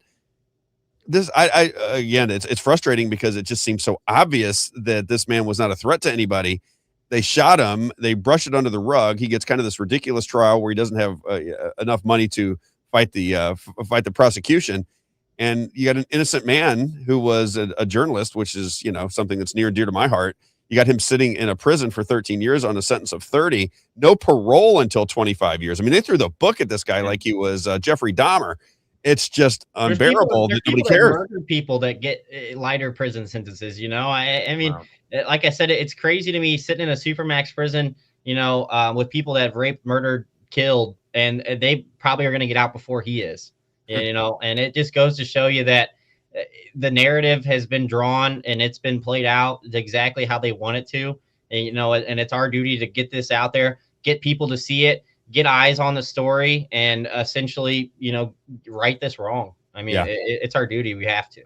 We've got we have some people in the media that I think will jump on the story. There's some, and I'm not saying I'm not in the media, but I'm talking about national media figures. We're going to get there, but we're not quite there yet. But I think I can get this into the hands of some people that might be able to get the story out further. I think, what bothers me the most, I think, Levi, is that the local press, you would think that somebody who is an independent journalist trying to get information out to the people, putting a check on power, you would think journalists and news anchors in the state of Missouri, this would be a topic that they'd want to follow, because that's the business that they're in. They don't want to be stifled. They don't want to be their First Amendment rights trampled on. You would think they would want to stand up and fight for this particular case, bring awareness to it. But I think once your father was arrested and ultimately convicted, the story just went away from the public eye. It just it vanished. There has been a couple local reporters. I know a Tony Messenger that works for the St. Louis Post-Dispatch has written a couple stories on my father. Good. I know there was another female reporter that wrote a couple articles on him, years later. But it definitely seems like it's one of those things where this wasn't ran on Fox 2. This wasn't ran on Channel 5 as a big story. Even leading up to the jury trial and the subsequent conviction, knowing everything that we know now, if you really break down the trial and look at it, the reason they were able to convict him, they suppressed the evidence. They gave his lawyers that we initially had hired a hard enough time, wasn't going with the status quo that my dad wanted. He ended up firing these lawyers, gets a public defender that, couldn't do as good of a job as probably I could have done at the time. Yep. And it really just makes you wonder if you had anybody with half a brain, anybody that really understands the justice system and took the testimonies of the FBI agents, took the video, took the testimony of Folsom, played the video in court, played him saying, okay, this guy ripped into the parking lot. He ripped his seatbelt off. Can you show us in the video where that happens? Right. Where's the, if you look at the trial, none of this goes down. So it really makes you wonder, it's all good old boys club. The prosecutors and the defense attorneys at the end of the day all are hanging out at the same bar in Clayton. They're all on the same softball teams. They're not against each other. They're all in it to win it. And if you're against that status quo, I mean, in the movie, you see my dad says, I don't like lawyers. I just trust them. So for his freedom to be in the hands of the people that he disliked and distrust and 15, 20 years have been saying out in the media, they're bad, they're evil, they need to go away. Why would they want to get him out? Why would they want to advocate for his freedom? They didn't, and they don't, you know, and that's really what is happening. And until you really can accept that, you know, you're going to be uneasy about it, and it's not going to sit well, because how can you watch this? How can you see all the evidence and say, yeah, this guy deserves to be in prison for 30 years, you know? Right. Anybody I've showed this to, you know, whether they're, you know, politically aligned the same as me or friends or family, I've showed it to anybody and they go, this is crazy. How, you know? I've not had any other interactions either. The people that I've showed it to have all said the same thing. This can't be the case. I said, no. I said, what you don't understand is he is in prison for assaulting the cop. Yep. That's what he's in prison for. He's in prison for assaulting the cop. And I said, the cop was never touched. He's in prison for shooting the cop. Shooting the cop. Yeah. I forgot that part of it. Assault and shooting the cop, which didn't happen. And they exonerated on the resisting arrest charges. So the judge dropped the resisting arrest, but somehow he's still convicted of assaulting the police officer. Yeah. Sad but true. Okay. Let's continue on with the story. Just keep playing it, Isaiah. I apologize. From his house. Throw him over. No.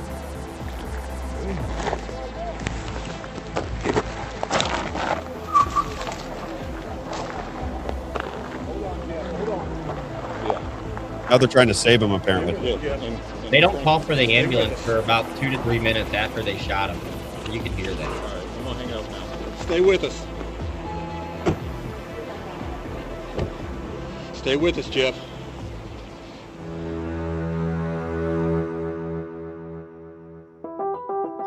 Well, you know what? I'm a praying man.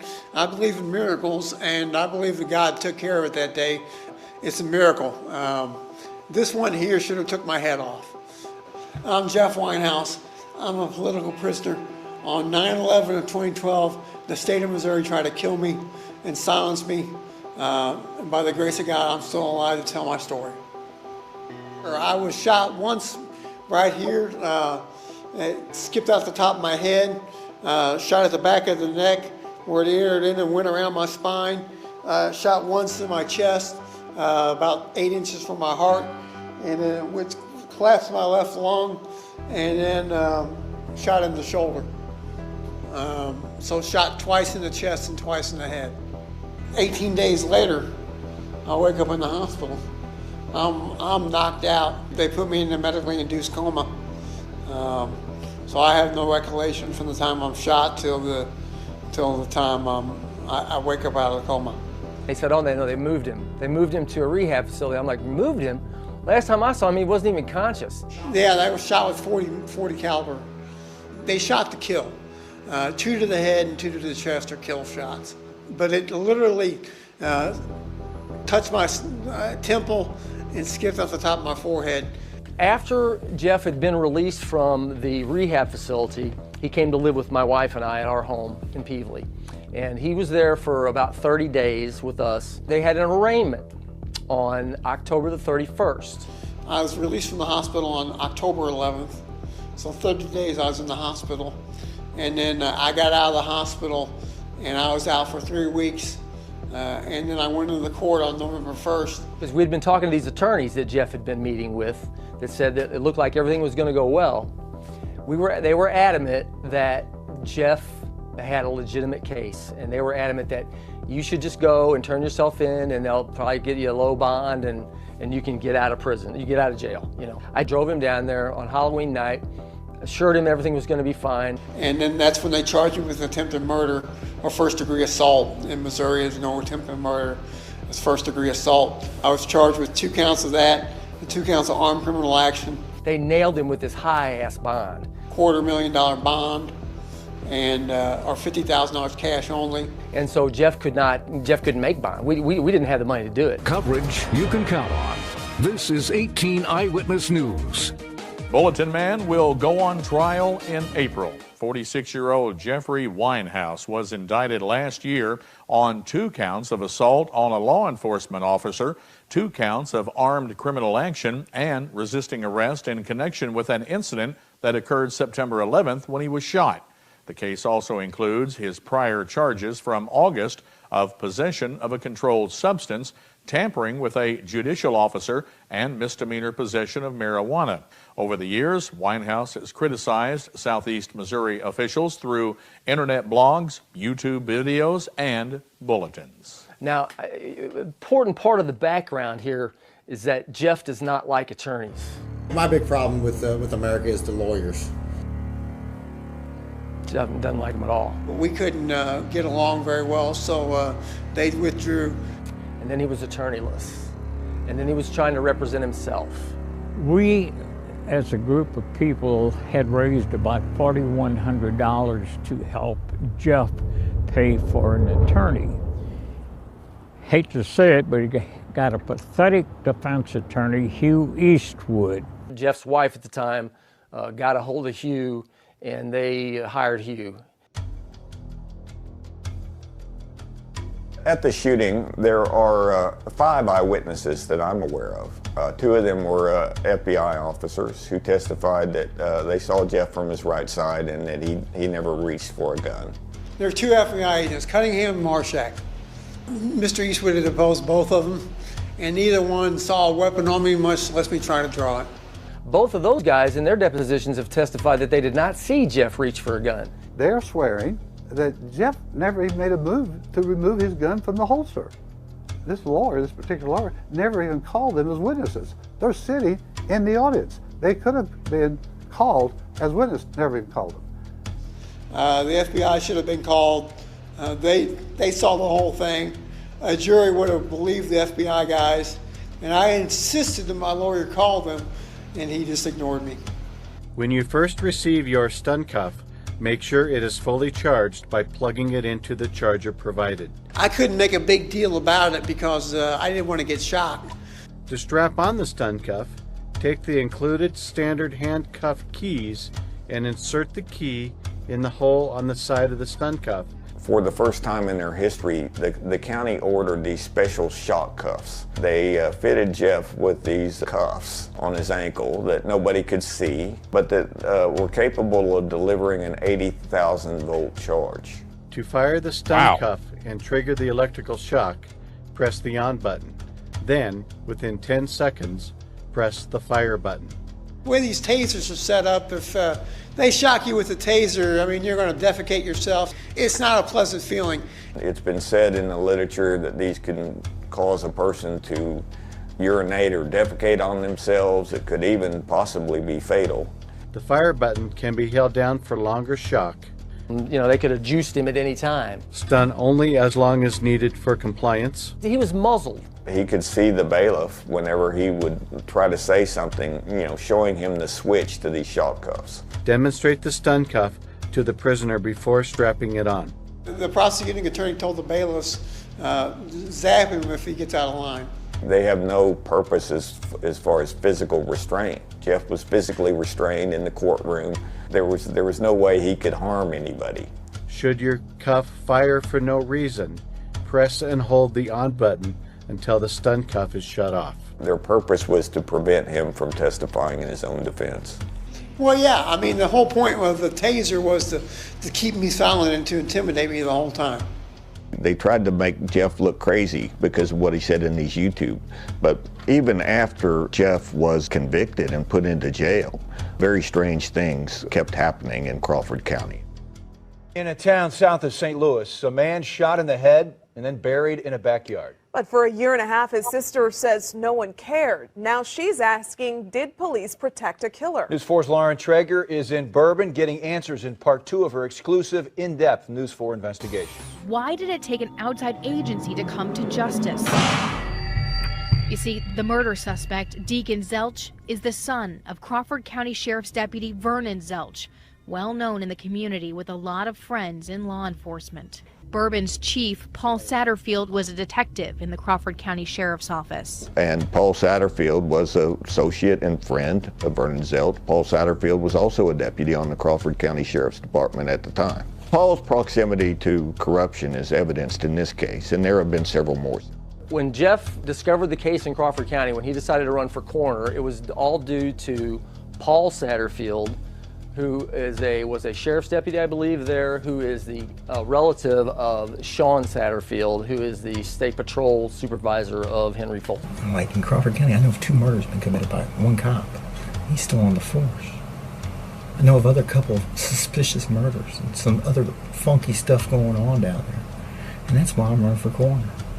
It's because I'm going to deal with you, Mr. Satterfield, and your cousin too, whoever Lieutenant Colonel Sean Satterfield is. In Crawford County, the Sheriff's Department was responsible for a couple murders, so I was looking into them. One of the videos Jeff made, he's talked about, I know of some suspicious shootings down there, and there were several at the time. There was one of Kelly Brand. Kelly was possibly a drug addict, but he was under investigation by the Crawford County Sheriff's Department. And he was shot at his home, and one of the shooters was Paul Satterfield. Jeff did not believe that this was a justified shooting. Sean Satterfield approached me and said, basically, we're going to take you out and we're going to eliminate you. You best mind your own business. So I ran for coroner, and the reason why you run for coroner in the state of Missouri, the coroner has the power to arrest a sheriff and can impanel a grand jury when it comes to a murder in the county, and there's no statute of limitations on murder. In Missouri law, the coroner can conduct an inquest against the sheriff if there's wrongdoing by the sheriff. And indeed, this actually happened in Texas County, Missouri, where the coroner removed the sheriff for crimes. And so Jeff was in the process of running for coroner. We had a staff meeting with Lieutenant George and Lieutenant George Knowles and Lieutenant Satterfield. During the trial, Jeff's attorney got Henry to answer the question, why did you go? Why, if you had animosity with Jeff already, and his supervisor, Sean Satterfield, insisted that Henry go and finish the job. Finish what you started, is what he said. And I heard that, and I'm like, Hugh, why aren't you on this, man? What is your deal? The whole case is based on Folsom's testimony. There's lots of evidence that Folsom's testimony was false. Trooper Folsom alleged that he told me to remove my hand off the gun. At that point, I said, Jeff, get your hand off the gun. And he said, you're gonna have to shoot me. Which is not on the videotape. Why I got the gun? What you got the gun for? Because I'm an authorized gun. All right, well, I'm authorized to Get down on the ground. Get on the ground. Get down on the ground. You're gonna have to shoot me, man. The troopers alleged I tried to draw the weapon out, that I got the weapon halfway out of the holster, and that's when they shot me. At that point, he began drawing the weapon out of the holster. And he had the weapon up in his hand, and he had just maybe all but an inch or 2 inches of the barrel out. Jeff never drew the gun. There's no way. There's evidence from several different points of view of why Jeff could not have even reached for a gun. It's an Army green holster. I was serving in the Army for 7 years. They're very hard to draw from. They're made to retain the weapon, not to draw.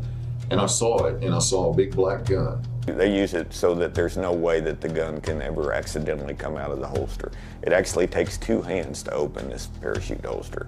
Well, the holster has a spring. First you have to pull down and it releases. Then you have to sweep the entire flap away. Okay. And then you have to reach inside and draw the gun completely straight out. It doesn't have any breakaway. It's not cut down or anything. It's made to hold the gun if you jump out of an airplane.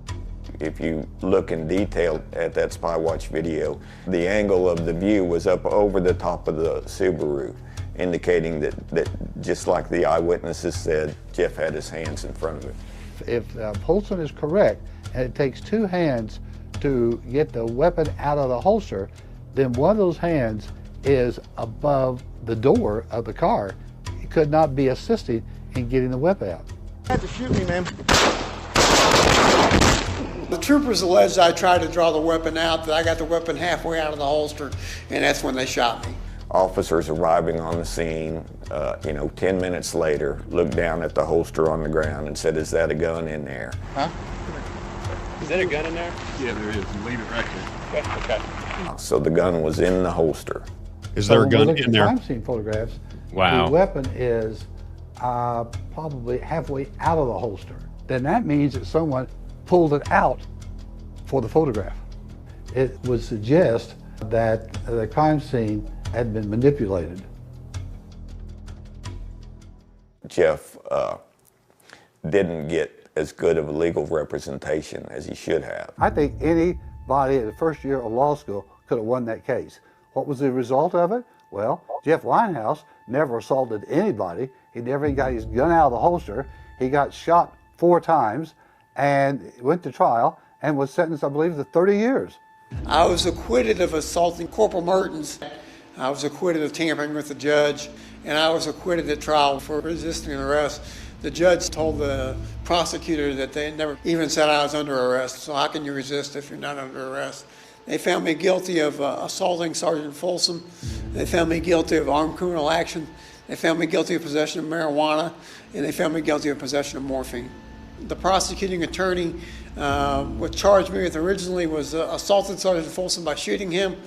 He changed the charge to attempted to draw a weapon to shoot Sergeant Folsom, but they didn't change the paperwork at trial, and the jury actually signed off on the fact I shot Sergeant Folsom. Yeah, no, the man was never shot. The person that committed the assault was the highway patrolman.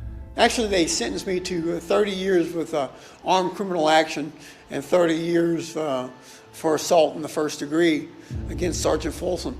63 years altogether, but the judge ran all the sentences, what they call concurrent, so I don't have to serve 63 years. They're going to let me out in 30. So 18 more years. I'll be 70 years old by the time I get out of here. I just turned 53. So he's serving 30 years for assaulting an officer that was never assaulted in any way.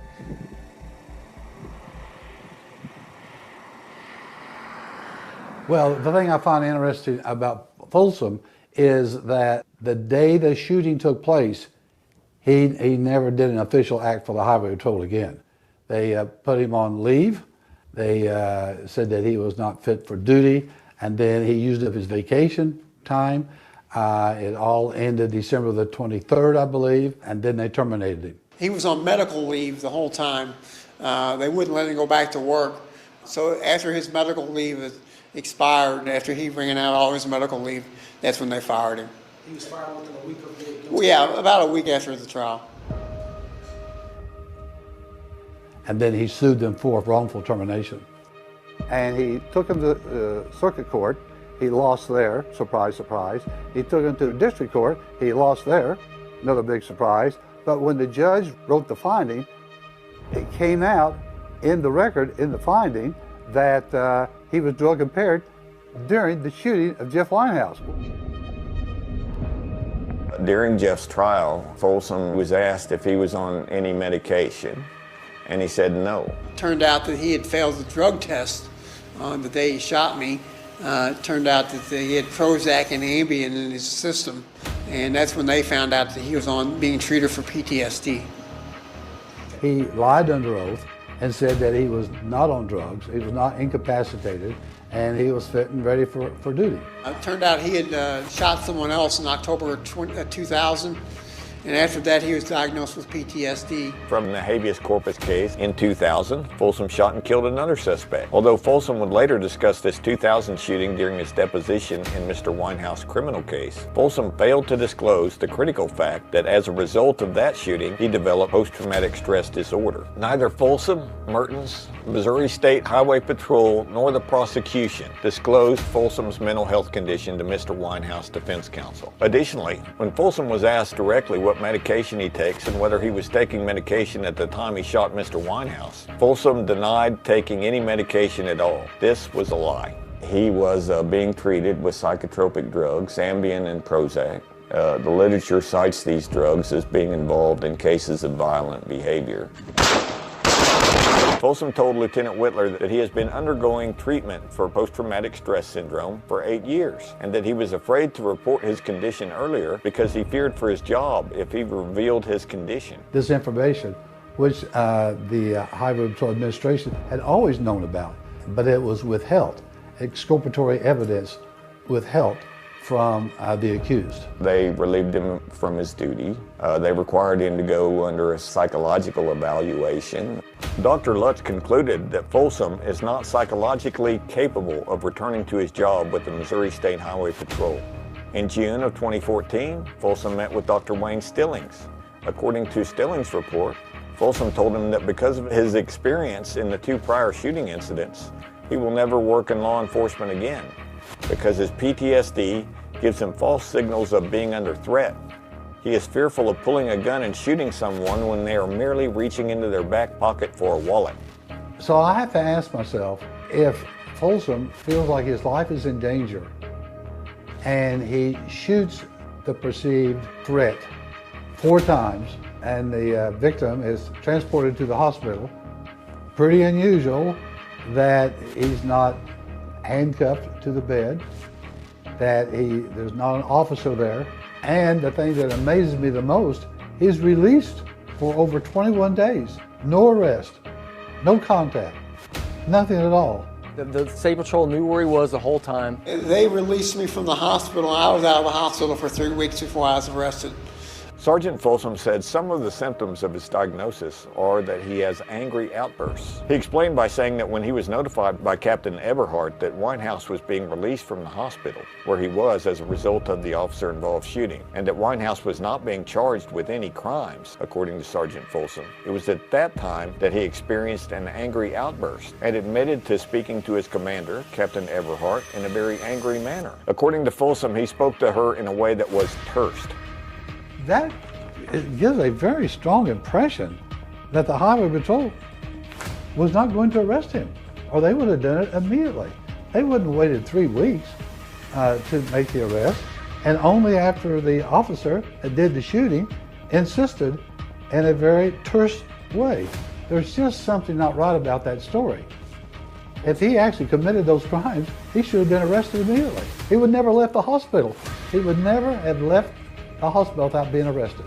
Sergeant Folsom went on to say that during one of his meetings with Captain Eberhardt, she stated, "If you ever do come back to the patrol, I'm going to bring formal charges on some of the things that came up while you were gone, and the fact that you were insubordinate to me." The inquiry found that Sergeant Folsom was violent and moody, that he intimidated subordinates, and that he departed from the truth.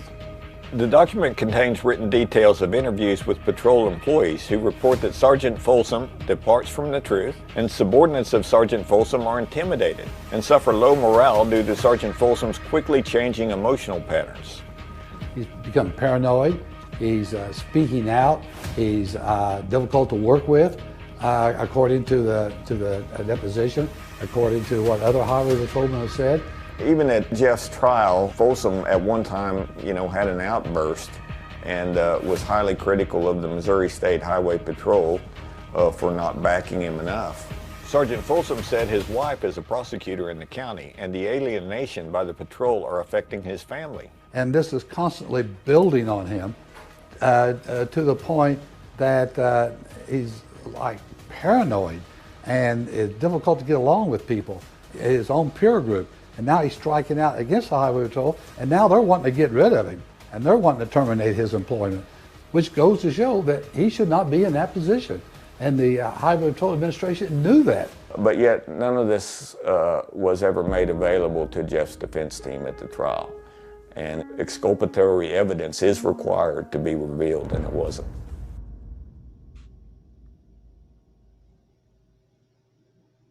All of this information was not only withheld from the jury in Jeff's original trial, but it was withheld in his appeal. And Jeff had a federal habeas case going on in which the Missouri Attorney General's office was the respondent. Of course, we know at the time that Josh Hawley was the Attorney General. The Attorney General is supposed to go to court if necessary. There he is. And to stand up in favor of business in our state, in favor of families in our state. Josh Hawley knew what was going on with Trooper Folsom's lawsuit against the state of Missouri. His office was handling the defense of the state, and he knew that Folsom had PTSD, and he failed to tell my attorney at the time.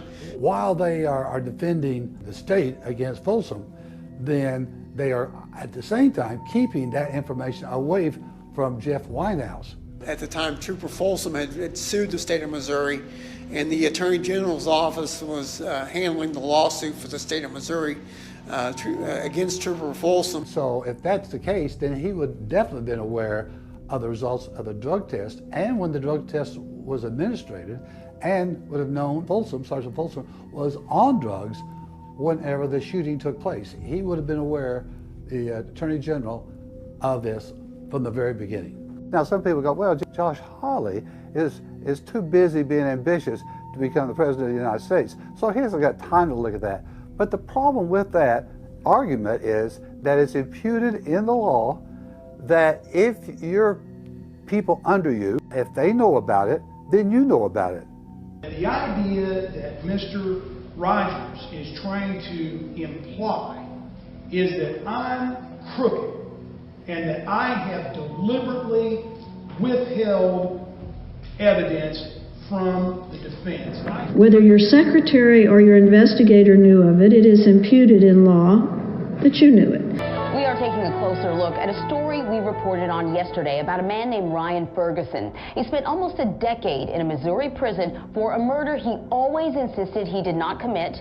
This morning, the 29-year-old is a free man. Ferguson was convicted in 2005 of the murder of Kent Heithold, a Columbia, Missouri newspaper sports editor. Ferguson's release followed a nearly decade-long campaign led by his father Bill to clear his son's name. Last week, a Missouri appellate court found that prosecutors had concealed evidence from Ferguson's defense, denying him a fair trial. His conviction was thrown out. The reason that the Ferguson case is relevant is because the thing that freed Ryan Ferguson is the same principle that applies in Jeff's case. And it goes back to Brady versus Maryland, what they call a Brady violation. So in the Ryan Ferguson case, the prosecution knowingly hid evidence that would have showed that Ryan was innocent. And in the Jeff Winehouse case, the same thing occurred. If Jeff had had this information during his trial, if his attorneys had known that, I think the case would have been thrown out. Well, I mean, just the rank injustice of it all. I've sat in jail for 2,500 something days already, and I've harmed nobody. I mean, that's the bottom line of the matter. And it's a hard time doing jail. I've missed birthdays. I've missed holidays. My daughter is going to graduate high school here in another month or so, whether or not if they're able to get back to school. I'm going to miss that. I've missed my kids growing up. I've missed a lot. They ain't going to make me stop because I got something to say. Do I think that there should be accountability of law enforcement?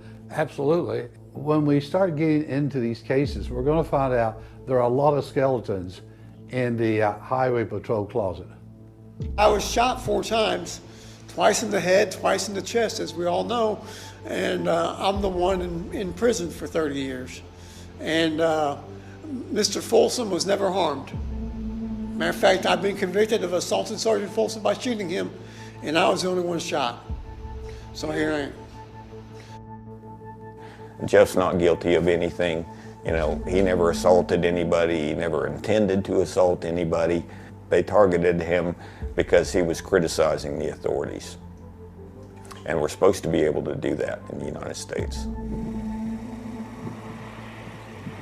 I have just a questioning demeanor. I first of all don't believe in injustice. I believe in the underdog. I'm kind of fighting for the little guy, and I stand up for people who can't stand up for themselves. I'm prohibited from making any recordings coming out of the prison. I'm prohibited from making recordings in phone calls. They have done everything they can to silence me. and it's by a miracle if you're able to get out of here with these videotapes that they weren't able to silence me here today. All right. Levi, there it is. That's the whole story. I don't see anybody in the communication, either on text message or on the screen, that thinks that your father should be in prison. Most people see it as just an incredible injustice. Wasn't Folsom or somebody involved in this case? I can't think of his name, and I should. Your father's told me 10 times, and I just didn't write it down for today's show, and I apologize for that. But wasn't somebody else shot? And one of these cops was involved in it, and they just had a judgment where the family sued for wrongful death, and they won like a $30 million lawsuit. Are you aware of this case? Do you know what I'm talking about?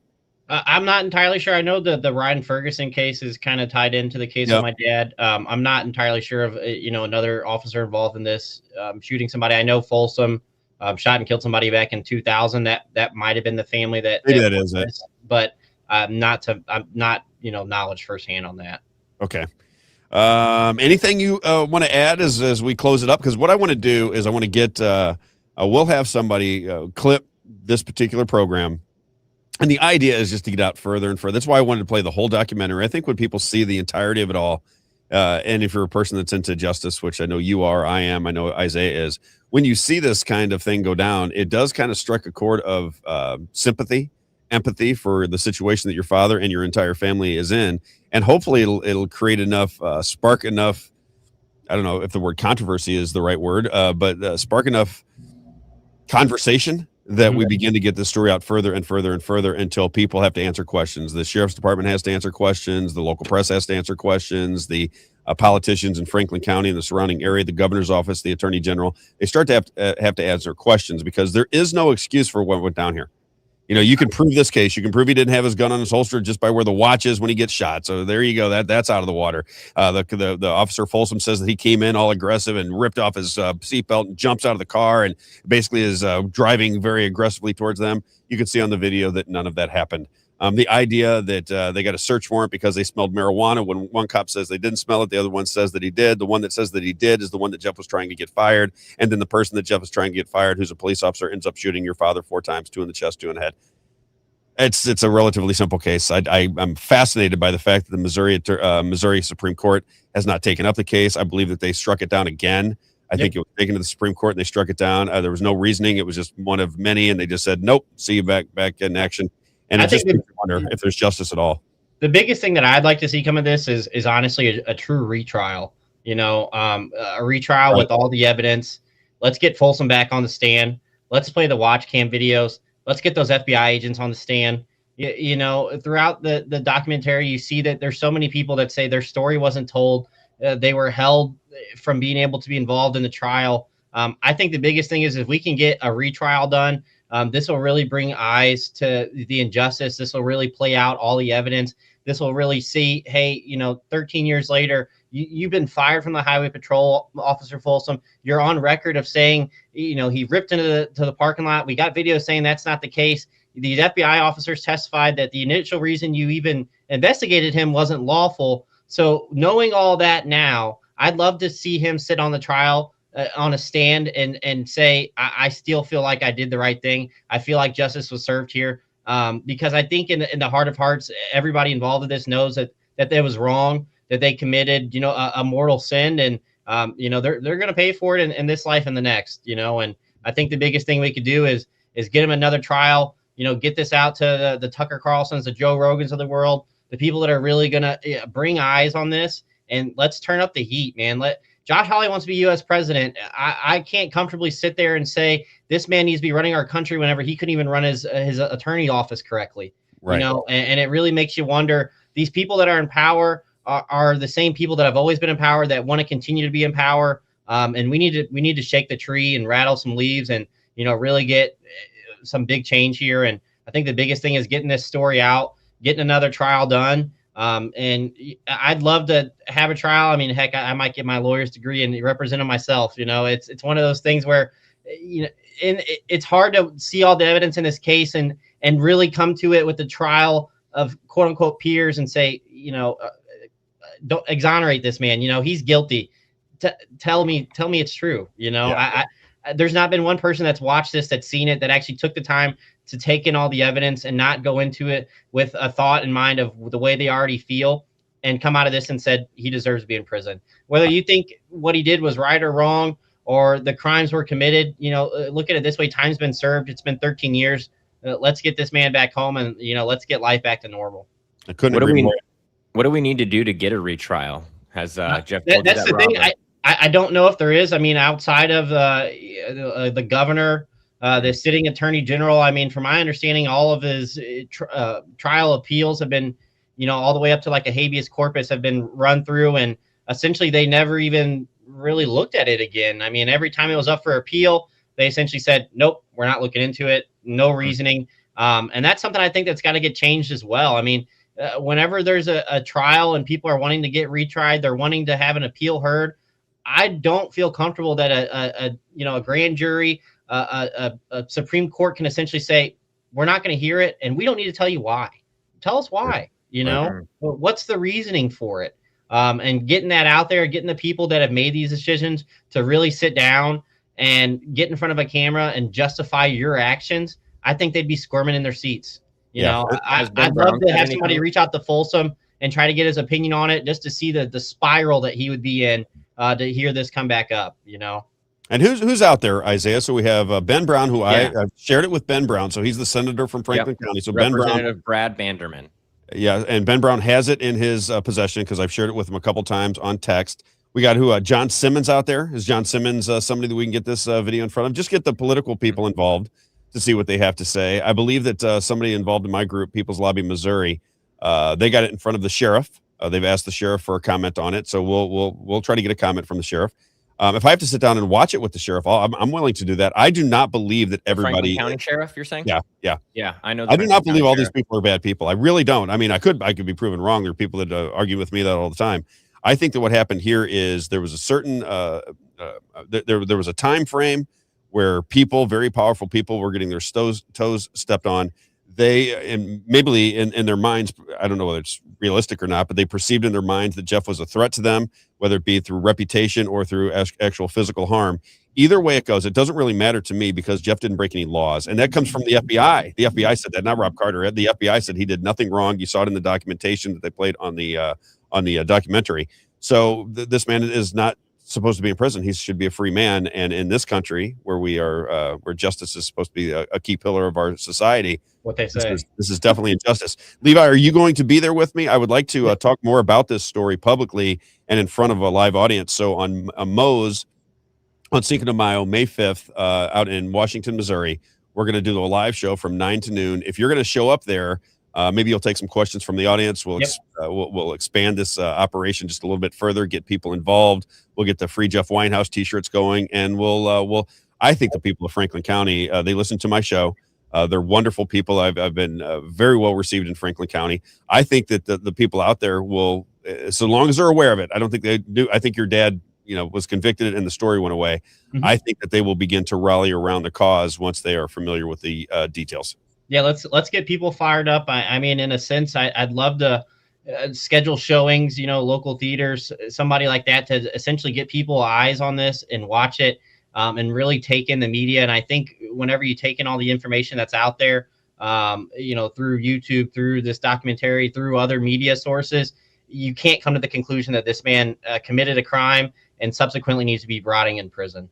I think if we, that's a good idea, Isaiah. We should look to see if we can get a local theater and do a little local media to get it out at a theater. Than you think. Yeah, it's really not that big of a deal, as I understand. I had a buddy of mine who he was I won't get into a story because it's too long, but a buddy of mine, he had a similar problem, and he was doing a documentary as well, and he was able to sell out a theater just to raise money because he wanted to get his documentary finished. It was in the middle of it, and I don't think it was a big deal. I think he was able to get it at a relatively decent cost, and that might be a good idea, to get a room full of a couple hundred people to watch this video, and then get responses from everybody in the room, and hopefully maybe clip those responses up and share it on social media just to spread the message. Yeah, have a media team there to interview people, give your insights on it, really put together a package of, local politicians, sheriffs, lieutenant governors looking at this, getting on record, get on camera stating, I don't agree with this. This was injustice. What can we do to fix it? May 5th. People are asking. Okay, so two things before we leave you, Levi. Number one, Moe's Pizza is May the 5th. Cinco de Mayo. Just remember, instead of Taco Day, it's going to be Pizza and Salad Day, right? So it's May the 5th at Moe's in Washington, Missouri. I'll be there doing a live show from 9 to noon. Levi, you're going to be there, right? So Yes, Levi sir, will come in. We'll discuss Jeff Winehouse on that day and take questions from the audience. Other people might have stories. They might remember your father from when he was doing the Bulletin Man Report. And we'll just hash it out when we're there and begin to get a little momentum behind the story. And I'm looking forward to it. You got it. And then finally, somebody asked, what is the name of the documentary? If you go to YouTube, it is The Silencing of Bulletin Man. Yep. The Silencing of Bulletin Man. You can watch that documentary. I asked the people, if this caught your attention, just spread it, like it, spread it, get the information out there. We'll cut up just this portion of the show today, and we'll try to get it spread on social media as well. Levi. Robbie also shared the Thank you guys. Hey, I look forward to meeting you in person and really getting eyes on this story and seeing what we can get done for them. Levi, you got it. Have a great day, my friend. I'll be in touch with you soon. Yeah. Thank you guys. Have a great day. You too, brother. All right, Levi Winehouse. What a story. Sorry, you got cut off there a little bit. Isaiah, what were you saying? Or were you talking to Levi? I lost my train of thought because I was switching the camera things there, so I was focused for a minute. Gotta make sure I get the camera shots all right, Well, you're a very smart guy. What is your take on all that? It's the thing that kind of leaves no doubt in your mind is the footage that the guy brings to the table.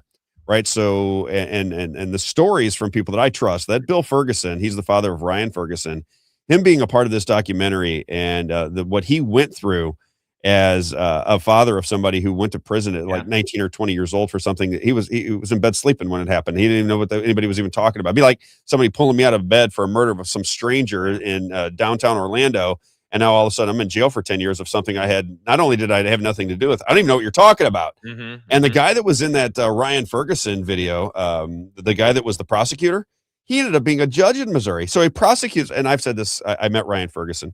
Like I said, Ryan Ferguson was in prison with a buddy of mine that I went back to high school with. They became friends. They did a podcast afterwards. I went to his wedding. Ryan Ferguson and his father were there. I'm 6'1", 195 pounds, let's say. Okay. I'm looking at, and I need to be 180, just FYI for anybody listening. I'm going to get down to 180. I promise you, honey, I'm going to get to 180. She's listening somewhere. But you know what I mean? But I looked at Ryan Ferguson, and Ryan Ferguson was convicted of killing this man that probably outweighed him by 100 pounds by taking this man to the ground and putting a belt around his neck and squeezing it until he died. Wow. In the middle of a parking lot. I looked at Ryan Ferguson and I said, well, I mean, just physically, this doesn't even make any sense. I mean, forget anything else. You just tell me that this kid, now they say there were two of them, but I'm just saying it's very difficult to get a grown man that outweighs you by 100 pounds. That's I'm just guessing by looking at the pictures of the two men to get this person down on the ground. Just the physical nature of it didn't make any sense. And yet they were able to convict him. The person who prosecuted Ryan Ferguson eventually made his way to the Missouri bench as a judge. It's just the system in Missouri is just getting to be almost to the point of absurd and crazy. Mm-hmm. You know what I'm saying? What is your take, Isaiah? I mean, you're seeing it, and the video evidence is pretty damning because they did everything not knowing that there was going to be this video evidence. And so I think, I'm not trying to talk down to someone, but anyone who's watching it and thinks that he had pulled that gun out just that much and somehow they grabbed on the ground, it stayed just on the ground. So half in, half out. They didn't modify anything from taking it off his hip, which it's a clip holster to his belt, So you're telling me that they perfectly, took it out and it hadn't fallen out when he went down on the ground, because they're saying it's halfway out. Yeah. I don't know. To me, where the picture shows, if he had gotten that far out, which he's saying there's about an inch or two of the barrel that he'd gotten out, I would imagine that if he fell over, it would have fallen out of the holster completely. Correct. So exactly. Common sense, right? Gravity. Yeah, just gravity. Movement, motion. And it looks like he fell backwards it looks like he fell onto his face because he said he got shot in the back of the head. Did you hear that? When he said he got shot once here, but then he got shot in the back of the head. How do you think that happened? When he said that too, I'm thinking, how did that go down? Is he like falling down forward? So his neck so his head is moving forward as he's falling down, basically face first. I'm thinking, right? Well, Sergeant Folsom said that shot him 3 times, and then he went and shot him 1 more time. I know, but with the bullets don't sound like that. The bullets are boom, boom, boom, boom, boom. It's not like he shot 3 shots and then scanned again because he had his hand on the gun. That's what he says he did. Right. That sounds even worse to me, but I think when Folsom is making up his story, I think that he's making up a story. Oh, yeah. As he's making up this story, he's thinking, well, he still has his hand on the gun. That's why he got the 4th shot. But if you listen to the sequence of the bullets, it's boom, boom, boom, boom, boom. There's no boom, boom, boom, hesitation for a second, boom. Yeah. That didn't happen. It's 4 shots immediately. The other thing about Folsom's interview is that we see it cut up into the different sections. So if you actually are thinking, you're like, oh no, he sat down at one time and said all of this in an interview. And so if you really think that way of listening to his whole interview fully through, we talk about building a narrative a lot. You start where he says, oh, he didn't have that army green holster at his house. No, it was a different holster. So he's already starting to build the narrative that maybe he was already afraid because he had seen the gun and they knew he had it on him. And so, it seems like he's trying to build some sort of narrative where he's like, oh, I didn't know that was the type of holster necessarily until I saw it and took it off of him. Yeah. See, the narrative that caught me was when he said he still got the gun. That's the first thing that he says when he walks over. He's still got the gun. Yeah. Well, he doesn't still have the gun, because if he still had the gun, it would be halfway out of the holster with half of it in the holster and half of it hanging out, which looks staged to begin with. I mean, you would think an officer would make a little bit better run at it, but maybe it was not easy to do that, because remember when if you hear on the video, somebody comes up and he says, we're police officers, the FBI is here. This, that, and the other. That's when they're all surrounding the body and doing whatever they want to do with the gun and everything else, in my opinion. Yeah. Very, unbelievable. Very crazy. I remember what I was going to say earlier is that you tweeted out on X the full video. So if everyone wants to go onto your profile and just scroll down from a couple posts ago, you've put out the full documentary from YouTube on your X page. And so just go to @TheRobb Carter on X. I like it. I like it when you say it. It sounds so wonderful when you say it. Yeah. So I'm following the story. This is another one. It's kind of like MMTLP. I'm going to follow this story until we figure out what's going on. We'll just, if I'm on the air for the next 20 years, these are things we're going to talk about every so often, because I want to keep this in the public eye. And as it was happening, because we're talking about just Missouri government and how it works, as we were talking today, everybody was texting me saying, hey, Rob, you want video live stream in the Senate? Apparently that was shot down. I don't know the details of it. We'll talk about that tomorrow. But apparently, what I hear. What happened? Tabled is what I hear. Which means shut down. Not going to happen. Shut down. If that's their nice way of shutting it down. Yeah. It's wow. Isaiah. Yeah, that's what Amy from Act for Missouri said. She's saying it's failed. It's tabled. And she'll be on tomorrow. Yeah, she'll be I'm on excited tomorrow. to hear what they have to say. I'm sure they have more details for us to break it down. Do you mind sticking around for just a couple more minutes? Get a couple things out, and then we'll just talk about them briefly, and then we'll start with this. We'll talk about it. I don't know what news is going to come up, but we'll discuss this tomorrow. So just very quickly, let's get one video of this guy. So his name is David Wilcock. So David Wilcock, we've been talking about the narrative building coming out of Fox News and now starting to get onto social media, that these scientists involved in national security, anti-gravity technology, propulsion technology, these people that were working on top secret weaponry, if you will, for the United States government. Now the narrative is coming out. Even the guy from Missouri, his name's Eric Burleson. He's been doing interviews because he's now he's another one of these guys that's into the UFOs. He says, well, it could have been China, could have been Russia, I'm like, Iran. He brought up Iran. I'm like, come on, good Lord, these narratives are so just dopey and ridiculous. If China, Iran, or somebody like that was killing off our greatest scientists, don't you think the United States government would at some point protect them? I mean, how many would it take, Isaiah? 1, 2, 3, 4, like 4. Well, we got to start paying 5. No, we're not paying 6, 7. No, we're not doing anything. 8, 9, 10, 11, 12. When would you start protecting these scientists? When would you give them security in that $40 trillion deficit or budget? Yeah, that we have. We just saw that the federal government was tracking Jeff Winehouse, this local reporter. So you're telling me that they don't have any information on these people that are not more important, but of a higher stature, I guess you could say, more public people even than Jeff Winehouse, right? The narratives are kind of dopey to me. I got to be honest. The narratives that they sell are kind of dopey. But I tell you, if you don't have any other information sources and you don't weigh it, you just listen to it and trust it, which I think a lot of people do. How many people do you think just hear information? The Jesse Waters clip that we talked about. Yeah, we'll play that tomorrow too. The Jesse Waters clip. I think they just don't. I think that I think they trust the information sources, and then they're good at selling it. Whatever story, whatever media channel you're watching, they're good at selling their narrative that they want you to believe, and that's why I'm so interested in this Rupert Murdoch documentary, because you can literally see when news changed from being fact-based to opinion-based. Here's what I want to do.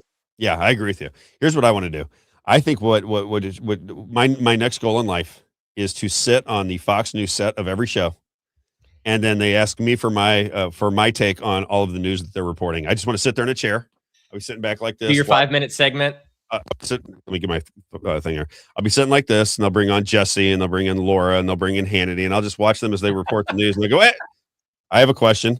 What about this?" And then I'll just be able to ask questions. That'll make it real. Yeah. At least at that point, you're not getting scripted news that's a bunch of nonsense. They need an ombudsman, if you will. They need somebody to challenge the stories that they're selling, because they are. It was so funny. Like I said, I turn on Fox and Friends every morning now to see the local, most recent narrative that they're building. And they were out in Ohio at some restaurant, and they were making it seem like it's this. They just walked up and it's this organic interview that they're doing at this restaurant. You know what I mean? But you and I know that's not how the media works. Right. And so, and they kind of gave themselves away on accident, because Michael from Fox News, he's going over there and he's talking to this group of guys who are doing a Bible study. And he's like, all right, let's go talk to some other people about politics. And he turns and he walks in the restaurant, and you can see the people that are set up for him. Yes. The restaurant's not full. It's like, okay, there's these two guys at but it looks organic. Yeah. No one else is at the bar. Right. And then there's these ladies sitting over there, and he's moving from group to group. Well, he kind of slips up when he goes to the ladies over here in this group. He says, "Oh, you ladies have been here all morning just rah-rahing us," and it's like, okay, so you've been there for hours. Staged and scripted all the time. Yeah. Right. Which I think is, at some level, I guess it's, you can't make things illegal, but you'd almost want to, with some kind of regulation that the news can't orchestrate the news. Because if you are defining the news, if you're orchestrating and you're putting things into position to supposedly report on news that you've put out there, it's like when they were walking around. Do you remember the videos, Isaiah, where the guy's walking through the water and it's like up to his knees and he's blowing in the wind like it's like this and the other, and then the people walking behind him are just like, what is that guy doing out there? And they're walking behind him and there's no water. Do you remember that? Videos I'm talking about? Yeah. So ridiculous. And then there was a guy that was from Missouri. Think of his name. He used to go on the air with I can't think of either one of their names. See, this is what happens when I get late in the day. I know. It was somebody from Missouri, and he was on CNN, and he had the helmet on back in the early 90s when the first Gulf War was going on. It was with Jamie Allman. I used to do a show with him. So Jamie Allman was the conservative. This other guy was the liberal, and the liberal got busted. I'm going to bring that video up. Oh, wow. Let me think about this, how I get this video up. I'll think of it here in a minute, and we'll show it tomorrow. And he's acting like he's basically in a studio, and he's acting like he's in Iran with bombs coming all around him. Oh my gosh. Yeah, and he got busted on it. Whoa. He got busted for doing it. I'll show that video tomorrow. Well, the Smith Modernization Act probably allows that now. Yeah, domestic propaganda goes unfettered. Yeah. Yep. It so is funny. Crazy. All right, so let's play this clip, because I wanted to get into David this Wilcock, today. I know. Yeah, I want to get into this today. Which one do I want to play from him? Let's do clip number 5, because this is where he talks about the ball rules. Yeah. So let's play clip number 5. So this guy, David Wilcock, if you're not aware, this guy has just committed suicide at age 53. He has been doing videos saying he's not suicidal like a lot of these people, and then all of a sudden he ends up dead. He is now considered to be the 12th scientist that was working on secret technology or advanced technology. Now he's number 12. This is the Fox News narrative, right? They started at 10, then we had 11. Now Charles Jaco, that's the person. My man Jeff Wilson's always come through. That's the reporter I was looking for, is Charles Jaco. So I'll show you those videos tomorrow. I'll bring those up. Let me make a note to myself. Charles Jaco, my man Jeff coming through in the clutch. Charles Jaco. All right. So I'll play those videos tomorrow. But let's do this. This is David Wilcock. He is now the 12th supposed person to have passed away this time by suicide. This is another one who is working on advanced technologies. Check this out. One of the things that I learned from whistleblowers from the cabal itself is that they have to work within something they call the rules. And this is very, very important. The rules are a body of spiritual principles that they must follow in order to be allowed to exist. Now, what do I mean by allowed to exist? I mean that they are aware that there are benevolent forces that will prevent them from achieving their goals unless we give them permission to enslave us. Ultimately, the universe is intelligent, alive, and conscious, and it is benevolent. It is a benevolent consciousness. That consciousness does not allow the negative to succeed unless it is invited. So the cabal has made a science, a very elaborate science, out of studying these arcane, occult, magical principles that allow them to get away with what they do. So they have to put out everything that tells you who they are in music videos, in these Super Bowl halftime shows, the Grammy Awards ceremonies. They're out there showing you the truth. This is what people are going to have so much trouble with once disclosure happens, is that these people actually practice black magic, and they are very, very good at it. That man is apparently no longer with us. So I want to talk about that. We'll talk about that tomorrow. I want to talk about this infighting because some of the clips of Laura Loomer, I have thought Laura Loomer was a little bit off for the last couple of years.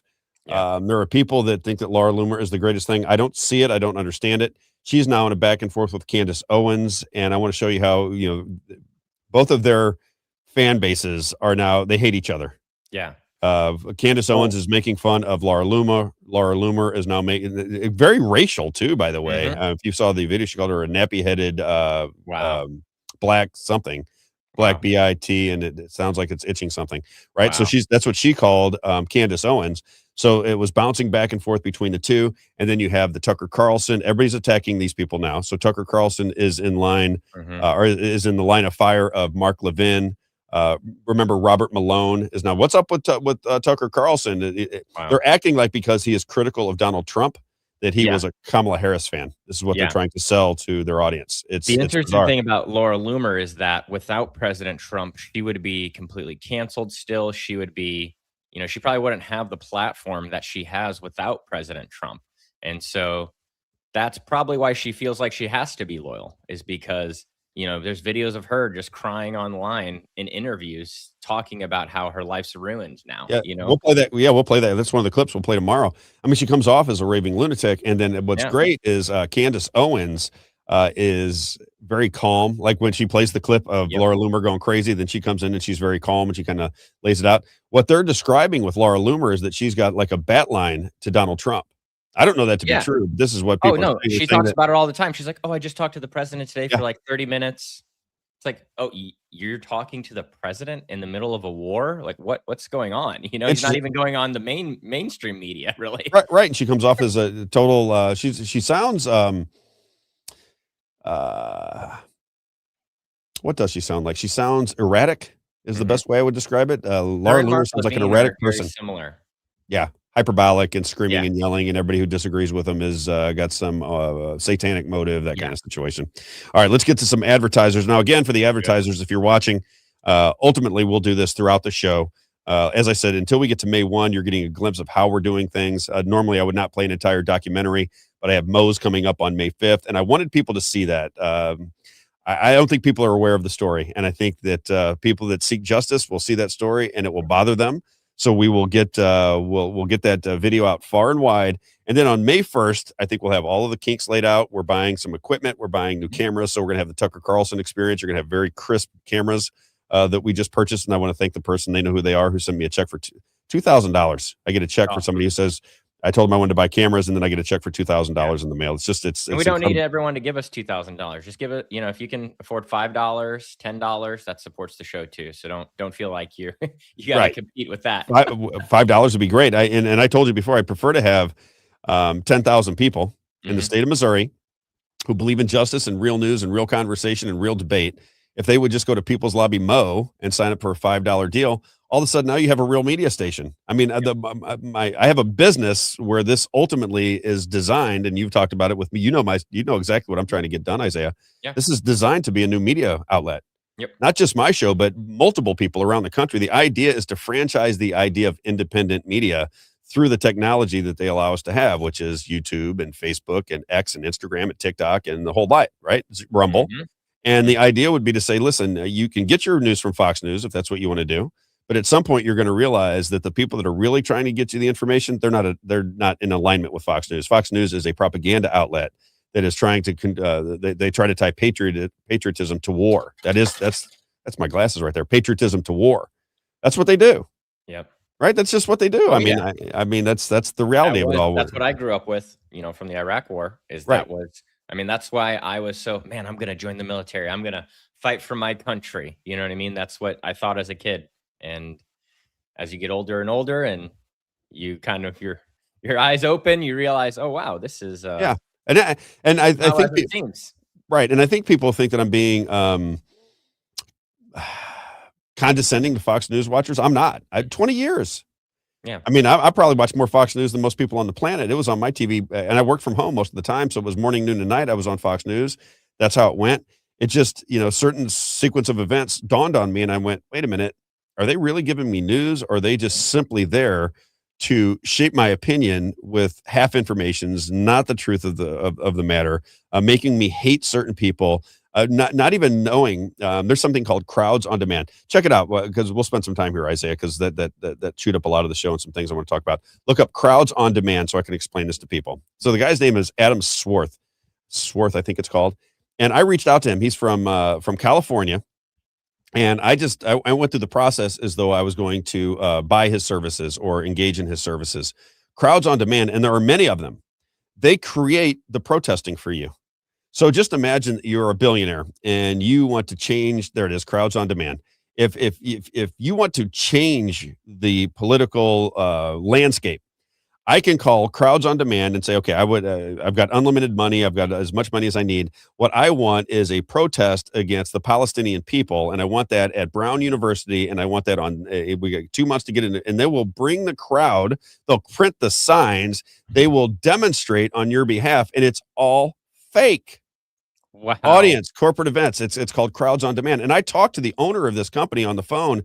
And I said, listen, I want to get some information out. I want to have a demonstration in downtown St. Louis. I want to have 50 to 100 protesters with signs, and I want to do this and that and the other. It was a couple of years ago, and he laid out the process for me of what I would have to do. This is what's going on in the country. This is the fakeness that Fox News doesn't tell you. Why do I have to tell you about Crowds on Demand? Why doesn't Fox News go, well, we've got a demonstration going on in one of our Ivy League schools, but let's talk to some of these people to see if they have anything to say, or maybe they're working for an outside organization that is funding a fake protest. Why? I mean, is there no journalistic credibility at some of these organizations? Clearly there isn't, because did you know anything about Crowds on Demand? No, not this organization. I knew of the organization of, Open Society, George Soros's, right. Organization essentially funding something like this, but no wonder it's so easy for them to fund something like this. All they got to do is just say, oh, yep, let's order up my protesters and the signs and deliver them. I don't even have to show up. There's probably someone that's a captain of these people that are going. You don't even have to get involved. You don't even have to get involved. No wonder they don't know what they're talking about when they go ask questions at these protests. And that's how I started to get into it. I'm like, wait a minute. If I'm out there screaming and yelling and banging on cans and pretending to be a psychopath who's very angry about something, then I should at least know what I'm angry about. Because if you watch some of these, these people go up with their phone cameras and say, why are you mad on this issue? And you could tell they didn't even know what they were talking about. So they were, and then we knew there were paid protesters all the way back to Ferguson, Missouri. All the way back to Ferguson, Missouri. About that actually during the paid protesters. 2 years later, after Bulletin Man was shot, 2 years later is the whole Michael Brown situation. And that made national news. And what do we just find out? That he never actually had his hands up, and he never said, don't shoot, And so, but that was national news. That was the biggest story of all time. That was to divide people among with race. That was all it was about. Remember, the more the big money and the political environment and the media can divide us, the less chance we have of getting a government of buying for the people. It's really that simple. That's it. The more we're divided, the more they skate. And until people start to recognize that, I guess we'll just keep spinning in this hamster wheel. But we'll keep trying, right? It's all we can do. Doesn't Jesus just say all you can do is the best you can do, and like Jesus take it from there? Isn't that what the Bible basically says? Yep. You just got to do the best you can, right? Yep. Trust in the Lord. All right. And anyone listening, just remember, Jesus is the only perfect person. Nobody's perfect. So I know I'm not. All right, let's get into. And by the way, just for advertisers, if they're seeing this, we will ultimately do this where we're sprinkling these in throughout the show. For people that want to advertise, if people want to advertise, I think we're going to be full here before too long, Isaiah. I must admit, yes. We're going to be full with advertising. I got reached out by we can only take so many, or else the whole show's in advertising. And I had 2 more yesterday, so we're at the point where there's not a lot of room left. But if you want to advertise, if you say, look, maybe it's 3 months or 6 months from now, we like where you guys are going. We'd like to be a part of it. If you want to advertise with us, where do people go? You can go to linktree.com/The Robb Carter Show, linktree.com/The Robb Carter Show. And at the bottom of that form, you can click a form at the bottom of that page. There's a form that you can click on that says advertise with us. Just fill that out, your name, email, and we'll get back to you. So it's just on the bottom of my link tree. Yep. Okay. Yep. Which is also right now you have it pinned on your profile on X, so it's super easy to find. We do need to get your link in your bio on X updated to that link. Right now it's robbcarter.com, and we just need to get that updated until the website's ready. Okay. But if you do go to Robb's X profile, right at the top, right there is the link tree, and then we're getting closer. Yeah, I know. We're getting closer to getting it done. So all right. Close. If you want to advertise, let me know. Let's start with GraceHauling.com. My man, Gary Schneider. GraceHauling.com. GraceHauling.com. GraceHauling.com. There you see him. GraceHauling.com. My man, Gary Schneider. They like to pride themselves on 2 things: great and outstanding customer service and competitive pricing. They've been around since 1998, so this is a business you can trust. If you are a business, they have 2, 4, 6, and 8 yard dumpsters. You're going to see the Grace Hauling name all over trash cans and dumpsters all over St. Charles County and just about everywhere else. Just terrific people. They do a lot for the political movement, just truth in the political landscape and in our area, St. Charles County in particular. GraceHauling.com, GraceHauling.com, GraceHauling.com. If you're a residential customer, if you have bulk pickups, trash, rubbish, recyclables, yard waste, you name it, they'll take care of you. Just reach out to GraceHauling.com. GraceHauling.com, GraceHauling.com. And again, as I always like to remind people, when I said, Gary, what do you want me to say about your business? He goes, I don't know, Rob, you can kind of say whatever you want. He said, but for the grace of God, I would not have such a great business. And I said, well, I'll just use that. But for the grace of God, he would not have such a thriving business. GraceHauling.com, GraceHauling.com, GraceHauling.com for all things rubbish, all things trash. Good dude, Valvoline Express Care. My man, there he is right there. Valvoline Express Care. That is, and again, if you want to look up the locations, because it's on the screen, but if you're listening to the show and you're not watching it, Valvoline-expresscare.com. If I don't see that sticker in your window, then we're no longer friends. Can we just say that, Isaiah? That sticker's not in your window. It's Valvoline. I know it is. Valvoline. My family is now. I said you get enough business just for my family because now they're all going to Valvoline-expresscare.com. He has locations in Warrenton, Cape Girardeau, St. Peter's Parkway, Mid Rivers Mall Drive, Troy, Illinois, and Lee Ferry Road. As he likes to say, 15 minutes from Bay to on your way. He said, Rob, I've been in this industry basically my whole entire adult life, and I know that people, when they come in to get oil changes, the thing that they don't like is when it's too slow because they're in a hurry to get on with their day. And number one, that's the number one reason. And number two, they don't like to be upsold all the time. He goes, so we tell people, look, if you need a new air filter, we're gonna show it to you, but we're not there to sell it to you. We're not there to pressure you on it. We'll do it in a way that makes you feel comfortable to say yes or no. There's no pressure, no appointments, all Valvoline branded products. 15 minutes from Bay to on your way. Valvoline-Express Care. One more time with the locations. If you're in Missouri, Warrenton, Cape Girardeau, St. Peter's Parkway, Mid Rivers Mall Drive, Troy, Illinois, and Lee Ferry Road. Your favorite man, Rick Bavitz. Ricky maybe Bavitz. Your wife's new favorite man. She just took off on a little vacation. Can you imagine? She was supposed to leave. My wife just took on a little vacation. She took off when I was when we were doing very well financially. She took off down to South Florida, and she comes back with like $25,000 worth of artwork all over her, and I love it. Wow. And now she's going down with her daughter, and I said, you're going back down to that art? I said, Should I be concerned? Yeah, I'm a little nervous, that's going on. She goes, no, we're just going to go down. We're invited back because, we've spent money down there. So we just want to look at the artwork and get a little vacation. I think they pay for the hotel and everything else. I said, go enjoy yourself. Have a great time. Rick Babbitts. Where's my man, Rick Babbitts? He was texting me. He wants me to talk about Dune, this movie Dune. Ooh. Something must be going on with the movie Dune that he wants me to explore. Carrington Financial, yourcaringadvisor.com. Now I can give you a personal testimony. Since we have turned our money over to Rick, he has made us, we've made more money in our 401k under Rick just within the last 6 months than we had made in a long time. And that's even with the stock market soaring. When it goes down, he said, hey, listen, you need to put your money in here, here, and here. And within a couple of days, he was right. The market started to go down. He recently called my wife and said, okay, now move it into this group of investments. Within 24 hours, those investments went up. And he did tell her, he said, you got to do this quick. You need to do this today. She did. And I think I said in 2 days, we made another $6,000. So I'm just saying, wow. Rick knows the political landscape. He knows the currency. He knows the entire game of investment. yourcaringadvisor.com. If you're nearing retirement, you have money to protect and or to stretch. I advise everybody get a second, get a third, get a fourth opinion. Doesn't matter to me, but get Rick Babbitts' opinion. 314-671-0525. 314-671-0525. Biblical principles with your money. I think the guy's a genius. He knows more about politics. He could do his own show, and he's going to be a big part of our show. I told him, I said, this is great. Now I can bring you over and we can start talking about the things that we talk about. Rick, he's just incredible with his knowledge of politics and history. It'll blow your mind. Rick Babbitts, 314-671-0525. yourcaringadvisor.com. Rocket Careers. He was in there today. Yes, he was. I saw my man in there today. Where is rocketcareers.com, ROCKIT careers.com. Now, this is somebody who has a national business. So wherever you're at in the country, doesn't matter where you're at in the country, if you are out of a job or you hate your job, look at rocketcareers.com to help you launch a new career. They have a network from coast to coast. These are likable people. And when you're in business of connection, you can kind of tell whether somebody's likable or not. Mitch and Brian are very likable guys, and they work hard to make sure that the people that entrust them with finding them a new job find a job that they love.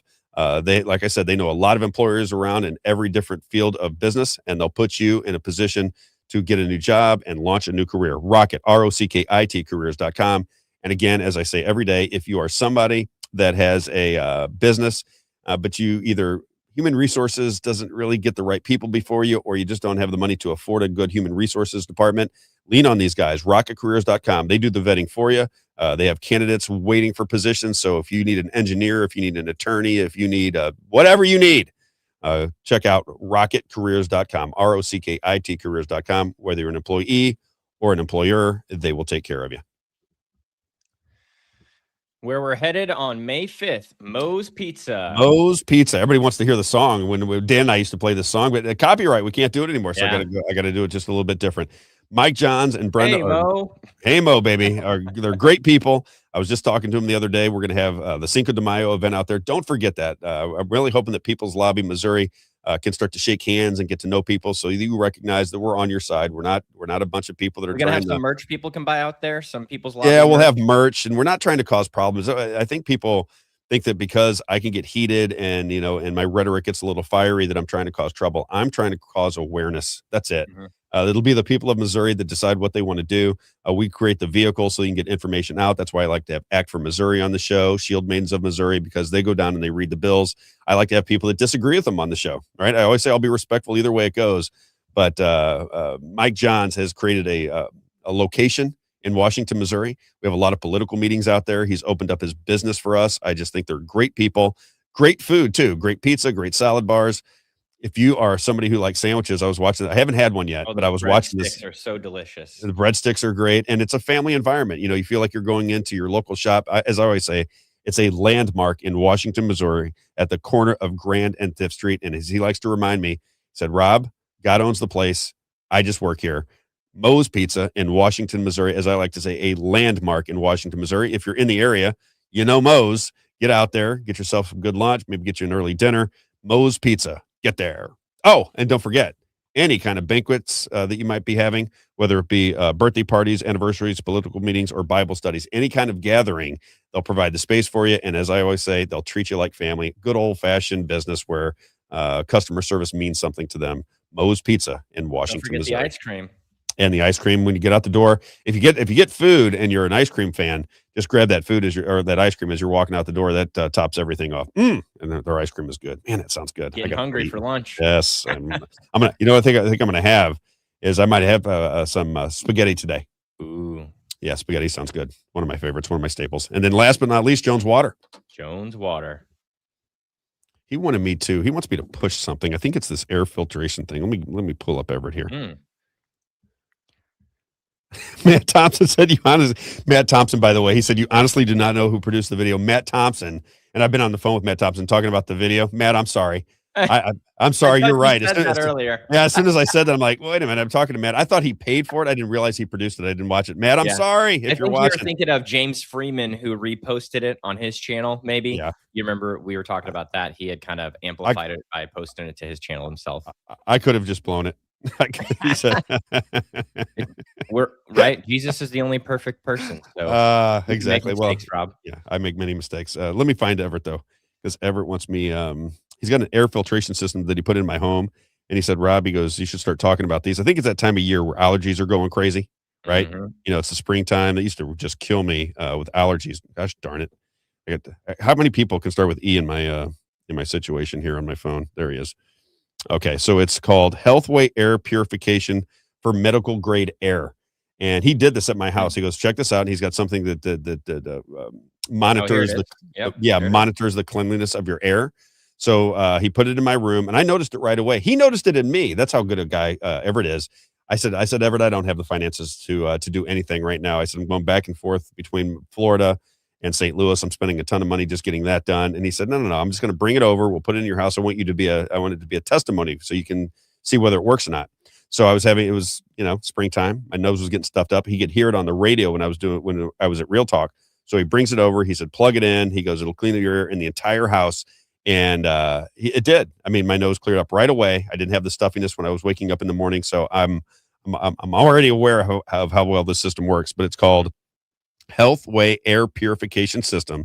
You can get it at joneswater.com. First step to a happy, healthy environment. Whether you're a mother, father, grandparents, doesn't matter. If you're in a home with a lot of people, especially, make sure that your air and your water is clean so you feel better. You don't get all the ailments. You're not constantly getting sick. You're not getting colds all the time. Yeah. You'll be the filter or you'll buy the filter. Joneswater.com, joneswater.com, joneswater.com, 636-899-1040. If you're in the Missouri or Illinois area, and you want to do business, you want to get clean air and clean water from joneswater.com. In the Missouri side, St. Charles County, Lincoln, Franklin, Warren, St. Louis, and Jefferson.